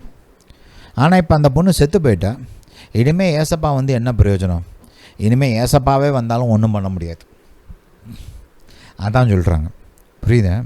அந்தாள் சொன்னான்லாங்க, கர்த்தரே வானத்தில் மதகுகளை திறந்து விட்டாலும் இது நடக்குமா அப்படின்றாங்க இல்லையா? அதே தான் இவங்களும் சொல்கிறாங்க. இவங்க கொஞ்சம் நல்ல விதமாக சொல்கிறாங்க, ரைட். பிள்ளை செத்து போயிட்டா, அதனால் இனிமேல் ஏசப்பாவை அங்கே வந்து ஒன்றும் பண்ண முடியாது, அவரை தொந்தரவு பண்ணாத, ரைட், நடக்க வேண்டிய காரியத்தை பார்ப்போம் அப்படின்ற மாதிரி தான் பேசுகிறாங்க. ஹல்லேலூயா, ஹல்லேலூயா டு ஜீசஸ். ஆனால் இயேசு என்ன சொன்னாருன்னு பாருங்கள், 50ஆம் வசனம். இயேசு அதை கேட்டு, பயப்படாதே, விசுவாசம் உள்ளவனாய் இரு, அப்பொழுது அவள் ரட்சிக்கப்படுவாள் என்றார். அதாவது குணமாக்கப்படுவாள், ரைட். பாருங்க, இங்கே எவிருவுடைய பார்ட் ரொம்ப முக்கியம், ரைட். எவிருவுக்கு ஒரு பங்கு இருக்குது. இப்போ எவிருவுக்கு ஒரு சாய்ஸ் இருக்குது. அவங்க சொன்னதை கேட்டுட்டு, சரிப்பா அப்படியா பிள்ளை இறந்து போட்டாளா, சரி சாரி இயேசுவே, உங்கள் டைம் வேஸ்ட் ஆயிடுச்சு, ரைட், பிள்ளை இறந்து போயிட்டா, என்ன பண்ணுறதுன்னு தெரியல, போய் ஏதாவது பண்ணணும், ஆக வேண்டிய வேலையை பார்க்கணும், நான் கிளம்புறேன் அப்படின்ட்டு போயிருக்கலாம், ரைட். இல்லைன்னா இயேசு சொன்ன இந்த வார்த்தையை இறுக பிடிச்சிக்கிட்டு இயேசுவை தொடர்ந்து விசுவாசிக்கலாம். இது வந்து ஒரு சாய்ஸ், சொல்லுங்கள், சாய்ஸ், ஒரு தெரிந்து கொள்ளுதல். இது வந்து ஆட்டோமேட்டிக்காக நடக்கிற காரியம் கிடையாது. இதெல்லாம் நமக்கு ஒரு பங்கு இருக்குது. இப்போ எவிருவுக்கு ஒரு பங்கு இருக்குது. இப்போ எவிரு வந்து இந்த பயத்துக்கு இடம் கொடுக்காமல் இயேசுவை தொடர்ந்து விசுவாசிக்க வேண்டும். இயேசுவால் தன்னுடைய மகளை எழுப்ப முடியும் அப்படின்னு விசுவாசிக்கணும், ரைட். ஹல்லேலூயா. ஆனால் எவிருவை நம்ம பாராட்டணும். இப்படிப்பட்ட நிலைமையில் கூட எவிரு இயேசுவை தொடர்ந்து விசுவாசித்தான். இயேசு சொன்ன அந்த வார்த்தையை இறுக பிடித்து கொண்டான். இறுக பற்றி கொண்டு தொடர்ந்து இயேசுவின் மீது விசுவாசம் உள்ளவனாயிருந்தான். ஹல்லேலூயா, ஹல்லேலூயா டு ஜீசஸ். 51ஆம் வசனத்தை வாசிப்போம். அவர் வீட்டில் வந்தபோது பேதுருவையும் யாக்கோபையும் யோவானையும் பெண்ணின் தகப்பனையும் தாயும் தவிர வேறு ஒருவரையும் உள்ளே வரவிட்டாமல். ஏன்னா இவங்க தான் விசுவாசிக்கக்கூடிய ஆட்கள். ஏசப்பா விசுவாசிக்கக்கூடிய ஆட்களை மட்டும்தான் கூட கூட்டு போகிறார். ஹல்லேலூயா. இதெல்லாம் ரொம்ப முக்கியமான பாயிண்ட், யோசிச்சு வச்சுக்கோங்க. ரைட். 52 எல்லாரும் அழுது அவளை குறித்து துக்கம் கொண்டாடுகிறதை கண்டு. அங்கே போய் பார்த்தா வீட்டில் ஆல்ரெடி அவங்க முடிவு பண்ணிட்டாங்க, அவள் தான் மேட்ரு முடிஞ்சு, இனிமேல் ஒன்றும் பண்ண முடியாது, பிள்ளை அவ்வளோதான் அப்படின்னு சொல்லிட்டு அவங்க யாரும் அற்புதத்தை எதிர்பார்த்து உட்காந்துட்டு இல்லை. ஏசப்பா வருவார், குணமாக்குவார், எழுப்புவார்னு யாரும் காத்திருக்கல. எல்லாரும் ஆல்ரெடி அவள் தான் செத்து போயிட்டால, எல்லாம் முடிஞ்சு, இனிமேல் ஒன்றும் பண்ண முடியாதுன்னு சொல்லிட்டு ஒப்பாரி வைக்க ஆரம்பிச்சிட்டாங்க. ரைட். ஏசப்பா அதை பார்க்குறாரு, இவங்க பண்ணுறதை பார்த்துட்டு, அழாதேயுங்கள், அவள் மரித்து போகவில்லை, நித்திரையாக இருக்கிறாள் என்றார். ரைட். அவர் மரித்து போனாள் என்று அவர்கள் அறிந்ததினால் அவரை பார்த்து நகைத்தார்கள். அவங்களுக்கு வந்து இயற்கையாக தெரியுது, பிள்ளைக்கு பல்ஸ் இல்லை. ரைட். இதய துடிப்புலாம் நின்று போச்சு. ரைட். நாசியில் சுவாசம் இல்லை. பாடி டெம்பரேச்சர் கூல் ஆயிடுச்சு. உயிர் இருப்பதற்கான எந்த அறிகுறியும் இல்லை, செத்து போயிட்டா அப்படின்னு அவங்களுக்கு தெரியுது. ரைட். அங்கே பார்த்து அந்த வைத்தியர்கள் கூட சொல்லியிருப்பாங்க, அவ்வளோதான் பிள்ளை செத்து போயிடுச்சுன்னு சொல்லியிருப்பாங்க இல்லையா. ரைட். அப்போ அது அவங்களுக்கு தெரிஞ்சதுனால ஏசப்பா பிள்ளை தூங்குறா அப்படின்னு சொன்ன உடனே சிரிக்கிறாங்க கேட்கன்னு. இவங்களத்தான் வேதம் என்னன்னு சொல்லுதுன்னா பரியாசக்காரர்கள். நீங்கள் 1ஆம் சங்கீதத்தில் பார்த்துருப்பீங்க இல்லையா. ரைட். துன்மார்க்கருடைய ஆலோசனையில் நடவாமலும் பாவிகளின் வழியில் நில்லாமலும் பரியாசக்காரர் உட்காரும் இடத்தில் உட்காராமலும். 3 கேட்டகரி இருக்குது. எல்லாமே ஒன்று கிடையாது, 3மே வேறு வேறு கேட்டகரி. துன்மார்க்கர் ஒரு கேட்டகரி, பாவிகள்ன்றது இன்னொரு கேட்டகரி, இந்த பரியாசக்காரர்ன்றது இன்னொரு செப்பரேட் குரூப். அது இந்த பரியாசக்காரர் யார் தெரியுமா? இந்த இயற்கையான காரியங்களை தான் நம்புவாங்க அவங்க. இந்த பரியாசக்காரர்கள் வந்து பார்த்திங்கன்னா இயற்கைக்கு அப்பாற்பட்ட காரியங்களை விசுவாசிக்க மாட்டாங்க, தேவனுடைய வல்லமையை விசுவாசிக்க மாட்டாங்க, ஆவிக்குரிய உலகத்தை நம்ப மாட்டாங்க. அவங்களுக்கு வந்து எல்லாமே இந்த இயற்கையின் காரியம்தான். தொட்டா தான் நம்புவேன், பார்த்தா தான் நம்புவேன்னுவாங்கள்ல, அந்த கேட்டகரி இவங்களாம். ரைட். ஏன் கர்த்தர் இவங்க கூட சேராதுன்றாருன்னா, இவங்க கூட சேர்ந்தினா நீ அற்புதத்தை பெற்றுக்கொள்ள மாட்டேன். இயற்கைக்கு அப்பாற்பட்ட காரியங்களை விசுவாசிக்கணும்னா நீ இந்த மாதிரி ஆட்களோட உட்காந்துக்கிட்டே நேரம் செலவழிச்சிட்டு இவங்க சொல்கிறதே கேட்டுகிட்டு இருந்தீங்கன்னா உன்னால் இயற்கைக்கு அப்பாற்பட்ட காரியங்களை விசுவாசிக்க முடியாது. இதை நம்ம இங்கே பார்க்குறோம். ரைட். இவங்களால் விசுவாசிக்க முடியல, அதனால் ஏசப்பா பார்த்து சிரிக்கிறாங்க. ஏசப்பா சொன்னது கரெக்டு. நீங்கள் பழைய ஏற்பாடெலாம் படித்து பார்த்தீங்கன்னா, பழைய ஏற்பாட்டிலையும் சரி புதிய ஏற்பாட்டிலையும் சரி, மரணம் என்பது நித்திரை என்று அழைக்கப்படுகிறது. ஏன்னா இயற்கையான நம்மளுக்கு தான் இது வந்து ஒரு பெர்மனண்ட் எண்டு. ரைட். இன்றைக்கி ஒரு ஆள் இறந்து போயிட்டாங்கன்னா நம்மளால் அவங்கள தொடர்ந்து பார்க்க முடியாது, நம்மளை பொறுத்த வரைக்கும் அவ்வளோதான், அவங்க கதை முடிஞ்சிச்சு. ரைட். ஆனால் கர்த்தருக்கு அப்படி கிடையாது பாருங்கள். அவங்க மரணம் என்பது என்ன, இந்த இயற்கை உலகத்தை விட்டுட்டாங்க, இயற்கை உலகத்தை விட்டுட்டு ஆவிக்குரிய உலகத்துக்குள்ளே போயிட்டாங்க இப்போ அவங்க. ரைட். கர்த்தருடைய பார்வையில் அவங்க இன்னும் உயிரோடு தான் இருக்கிறாங்க. இடம்தான் மாறி இருக்க ஒழிய ஆள் இன்னும் இருக்க தான் செய்கிறாங்க. புரியுதா? ஆண்டவராக இயேசுட்ட வந்து இந்த சதுசேயர் வந்து கேள்வி கேட்குறாங்க இல்லையா. அப்போ ஏசப்பா அவங்களுக்கு பதில் சொல்கிறார். சொல்லும்போது மோசேயுடைய காலத்தில் அவர் அந்த எரிகிற அந்த முச்செடியிலேருந்து பேசினார் இல்லையா. அப்போ பேசும்போது என்ன சொன்னார் கர்த்தர்? தன்னை இன்ட்ரடியூஸ் பண்ணும்போதே நான் ஆபிரகாமின் தேவனும் ஈசாக்கின் தேவனும் யாக்கோபின் தேவனும் சொல்லி தான் இன்ட்ரடியூஸ் பண்ணுறாரு. ஏசப்பா அதுக்கு சொல்கிறாரு பாருங்க, அவர் ஒன்றும் மரித்தோரின் தேவன் இல்லை, ஜீவிக்கிறவர்களுடைய தேவன். எல்லாரும் கர்த்தருக்கு ஜீவனுள்ளவர்களாய்த்தான் இருக்கிறாங்க. ஆபிரகாமும் யாக்கோபும் ஈசாக்கும் மோசேவின் காலத்தில் உயிரோடு இல்லை. ரைட். இந்த பூமியில் அவங்க உயிரோடு இல்லை, ஆனால் அவங்களுடைய ஆவி ஆத்மாலாம் பரவாயில்ல கர்த்தருக்கு முன்பாக உயிரோடு தானே இருக்குது. Right. Hallelujah, hallelujah to Jesus. இது ரொம்ப முக்கியம் பாருங்கள், இந்த காரியத்தெல்லாம் தெரிஞ்சுக்கிறதுக்கு ரொம்ப முக்கியம். ரைட். அதனால் பாருங்கள், கர்த்தரை பொறுத்த வரைக்கும் மரணம் என்பது நித்திரை. மனுஷனுக்கு தான் இது பெர்மனண்ட் எண்டு, ஆனால் கர்த்தருக்கு இது பெர்மனண்ட் எண்டு கிடையாது. இப்போ தூங்குறவங்கள நம்ம உயிரோடு எழுப்புகிறோம் இல்லையா, உயிரோடு எழுப்புகிறோன்றேன், தூங்குறவங்கள நம்ம தட்டி எழுப்புகிறோம் இல்லையா. இந்த இப்போ என் பிள்ளைகள்லாம் இருக்கிறான் பாருங்க, என் 2 பசங்க இருக்கிறான்னு. மூத்தவன் 12வது படிக்கிறான், இளையவன் 10ஆம் கிளாஸ் படிக்கிறான். 2 பேருக்குமே பப்ளிக் எக்ஸாம் இருக்குது இந்த வருஷம். அதனால் என்ன சொல்லுவாங்கன்னா, அப்பா காலையில் 5 மணிக்கெலாம் எங்களை எழுப்பி விட்டுருங்க, நாங்கள் படிக்கணும் அப்படின்வாங்க. சரி, அதனால் காலையில் 5 மணி ஆச்சுன்னா நான் போய் பிள்ளைய 2 பேரும் எழுப்புவேன். டேவிட் எந்திர்றா, ஜோனு எந்திர்றா, ஜானத்தன் எந்திர்றா அப்படின்னு சொல்லி 2 பேரையும் எழுப்பணும். அப்புறம் தான் எந்திரிப்பாங்க.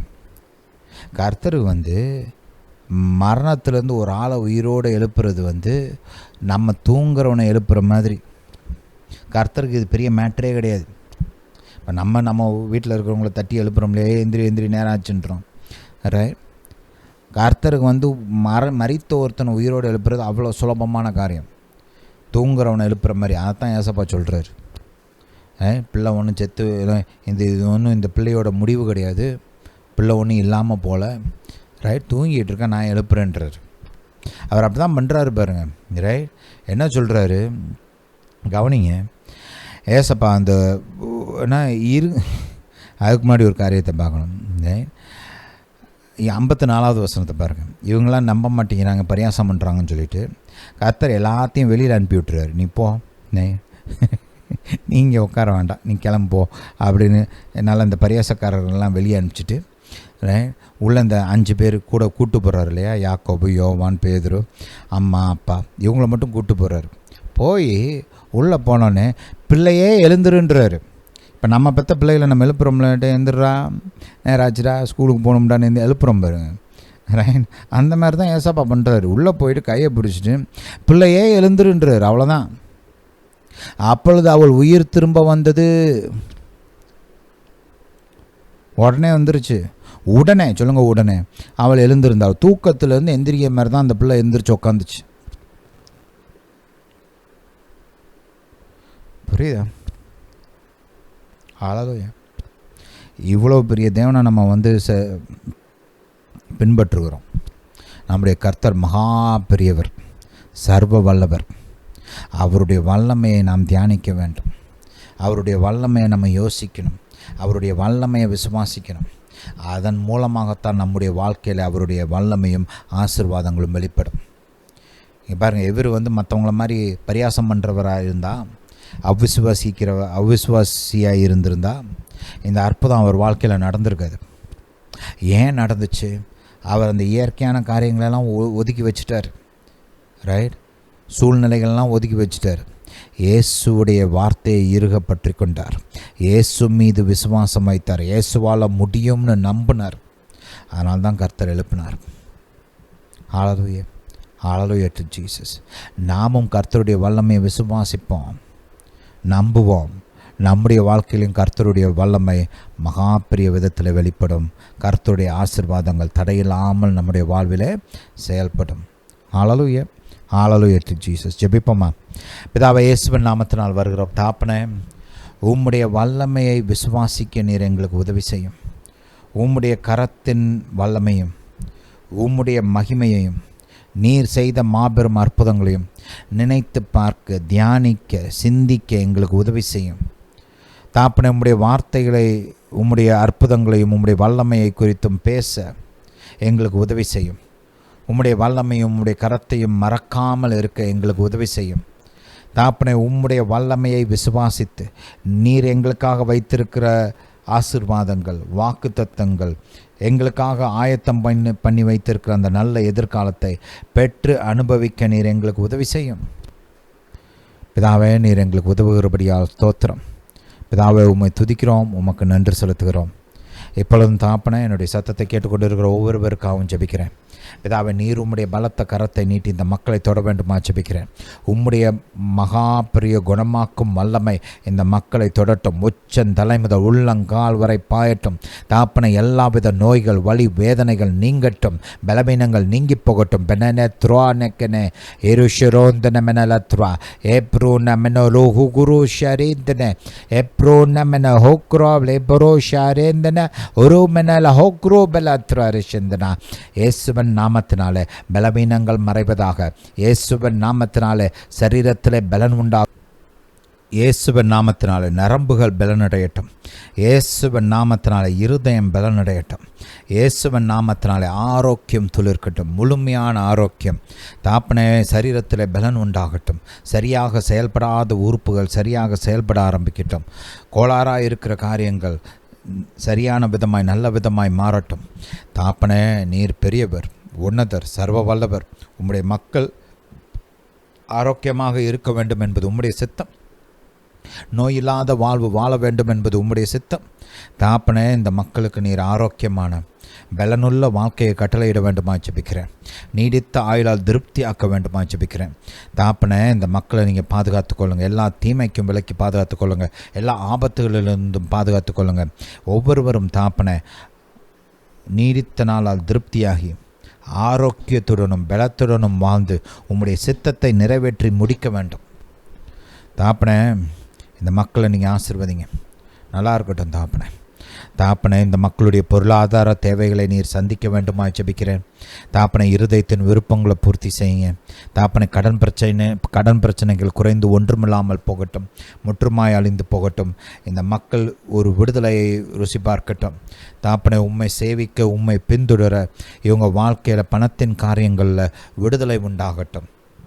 தாப்பனே பொருளாதார காரியங்களில் உங்களுக்கு அற்புதங்களை செய்ய வேண்டுமா ஜெபிக்கிறேன். பணத்தின் காரியங்களில் பெருக்கத்தின் அற்புதங்களை செய்ய வேண்டுமா ஜெபிக்கிறேன். தாப்பனே ஒரு ஆக்சலரேஷன் உண்டாகட்டும். பல ஆண்டுகள் எடுத்து நடைபெற வேண்டிய காரியங்கள் சொற்ப நேரத்தில் தாப்பனே வேகமாக நிறைவேறட்டும், துரிதமாக நிறைவேறட்டும். பிதாவே உம்மால் முடியும், உம்மால் ஆகும். நீர் பெரியவர், நீர் சர்வ வல்லவர். பிதாவே இயற்கைக்கு அப்பாற்பட்ட விதத்தில் இந்த மக்களை நீர் ஆசீர்வதிக்கிறபடியால் ஸ்தோத்திரம். தாப்பனே இந்த மக்களுக்கு பலத்தை கட்டளையிட வேண்டுமா ஜெபிக்கிறேன். இருதயத்திலேயும் ஆத்துமாவிலையும் சரீரத்திலையும் பலன் உண்டாகட்டும். தாப்பனே முன்னேறுவதற்கான பலன், மேற்கொள்வதற்கான பலன், ஜெயிப்பதற்கான பலன், செழிப்பதற்கான பலன் உண்டாகட்டும். யாரும் சோர்ந்து போய் தேவ திட்டத்தை கைவிடக்கூடாது. இயேசுவின் மீது வைத்திருக்கிற அந்த விசுவாசத்தை கைவிடக்கூடாது. தொடர்ந்து முன்னேற வேண்டும் தாப்பனே. விசுவாசத்திலும் சரி, வாழ்க்கையிலும் சரி, தேவ திட்டத்திலும் தொடர்ந்து முன்னேற உதவி பண்ணுங்க. பிதாவே உம்முடைய பலன், ஆறுதல், சமாதானம் இந்த மக்களுக்கு உண்டாகட்டும். குடும்பத்தில் தாப்பனே சமாதானம் உண்டாகட்டும், ஒற்றுமை உண்டாகட்டும், சந்தோஷம் உண்டாகட்டும். ஒரு குடும்பமாக இவர்கள் பலப்படட்டும். அந்த குடும்பம் பலப்பட்டு வேரூன்றி நிலைநிறுத்தப்படட்டும். தாப்பனே நீங்கள் உதவி செய்கிறபடியால் ஸ்தோத்திரம். இந்த மக்களை தாப்பனை கண்ணின் மணியைப் போல பாதுகாக்க வேண்டுமா ஜெபிக்கிறேன். இவர்கள் மீதும் இவர்கள் குடும்பத்தார் மீதும் இவர்களுக்கு உண்டான யாவற்றின் மீதும் உம்முடைய பரிபூர்ண பாதுகாப்பு உண்டாகட்டும். இவர்களுடைய வேலை, வருமானம், ஊழியங்கள், தொழில்கள், ஐஸ்வர்யம் எல்லாவற்றின் மீதும் உம்முடைய பரிபூர்ண பாதுகாப்பு உண்டாகட்டும். தாப்பனை எந்த விதத்திலையும் இவர்களுக்கு இழப்பு நேரிடாமல் பாதுகாத்து கொள்ளுங்கள். போக்கையும் மரத்தையும் பாதுகாத்து கொள்ளுங்கள். எல்லா தீமைக்கும் விலக்கி பாதுகாத்து கொள்ளுங்கள். ஜீவனை பாதுகாத்து கொள்ளுங்கள்.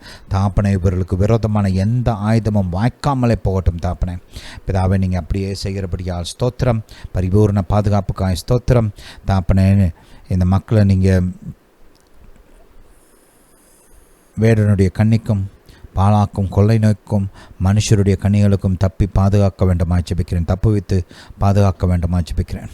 பிதாவை நீங்கள் அப்படியே செய்கிறபடியால் ஸ்தோத்திரம்.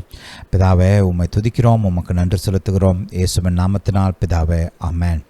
ஹல்லேலூயா, ஹல்லேலூயா டு ஜீசஸ். இந்த பாதுகாப்பை குறித்து கொஞ்சம் கவனமாக இருங்க.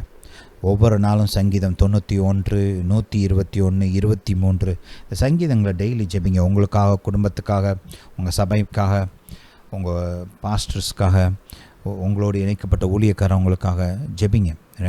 முக்கியம். இந்த மோசமான காலங்களில் வாழ்ந்து கொண்டிருக்கோம். மக்கள் பாருங்கள், நேற்று இருந்தவங்க இன்றைக்கி இல்லை. பெரியவங்க சின்னவங்கலாம் வயசு வித்தியாசம்லாம் இல்லை. பச்சை குழந்தைகள் ஆரம்பித்து வாலிபர்கள், வயசானவங்க மட்டும்தான் மறிக்கிறாங்கன்னா இல்லை. குழந்தைங்க, சின்னவங்க, வாலிபர்கள், கிறிஸ்தவர்கள் கூட. அப்படிப்பட்ட ஒரு காலம் இது. ஒரு மோசமான காலத்தில் இருக்கிறோம் நம்ம. அந்த பாதுகாப்பு ரொம்ப முக்கியம். பாதுகாப்புக்காக கர்த்தரை விசுவாசிங்க. ரொம்ப முக்கியம். நான் திரும்ப ஆவியானவர் ரொம்ப வருஷமாக என்கிட்ட சொல்லிக்கிட்டே இருக்கிறாரு. நீங்கள் பார்த்துருப்பீங்க நம்மளுடைய மெசேஜஸில் ப்ரேயர் பண்ணும்போதெல்லாம் பாதுகாப்புக்காக தொடர்ந்து ஜெபிக்கிறதுக்கு தான் காரணம். ரைட்? தவறாமல் ஜெபிங்க, ரொம்ப முக்கியம். ஹல்லேலூயா, ஹல்லேலூயா டு ஜீசஸ். சரி, இந்த போதனையை நீங்கள் கேட்டது மட்டும் இல்லாமல் மற்றவங்களுக்கும் ஷேர் பண்ணுங்கள். ரைட்? மெசேஜை லைக் பண்ணுங்கள், யூடியூப் சேனலுக்கு சப்ஸ்கிரைப் பண்ணுங்கள். இந்த உங்கள் குடும்பத்தார், உற்றார், உறவினர்கள், நண்பர்களுக்கெல்லாம் இந்த வீடியோ லிங்க் அனுப்பிச்சி வைங்க. அவங்களும் கேட்டு ஆசீர்வதிக்கப்படட்டும். உங்களுக்கு தெரிந்த விசுவாசிகள், உங்களுக்கு தெரிந்த ஊழியக்காரவங்களுக்கெல்லாம் அனுப்பிச்சி வைங்க. அவங்களும் கேட்டு ஆசீர்வதிக்கப்படட்டும். கர்த்தர் உங்களை ஆசீர்வதிப்பார். ஹல்லேலூயா, ஹல்லேலூயா டு ஜீசஸ். இந்த போதனையை கேட்டபடியால் நன்றி. கர்த்தர் உங்களை ஆசீர்வதிப்பாராக. நம்முடைய இயேசு ராஜா சீக்கிரம் வருகிறார்.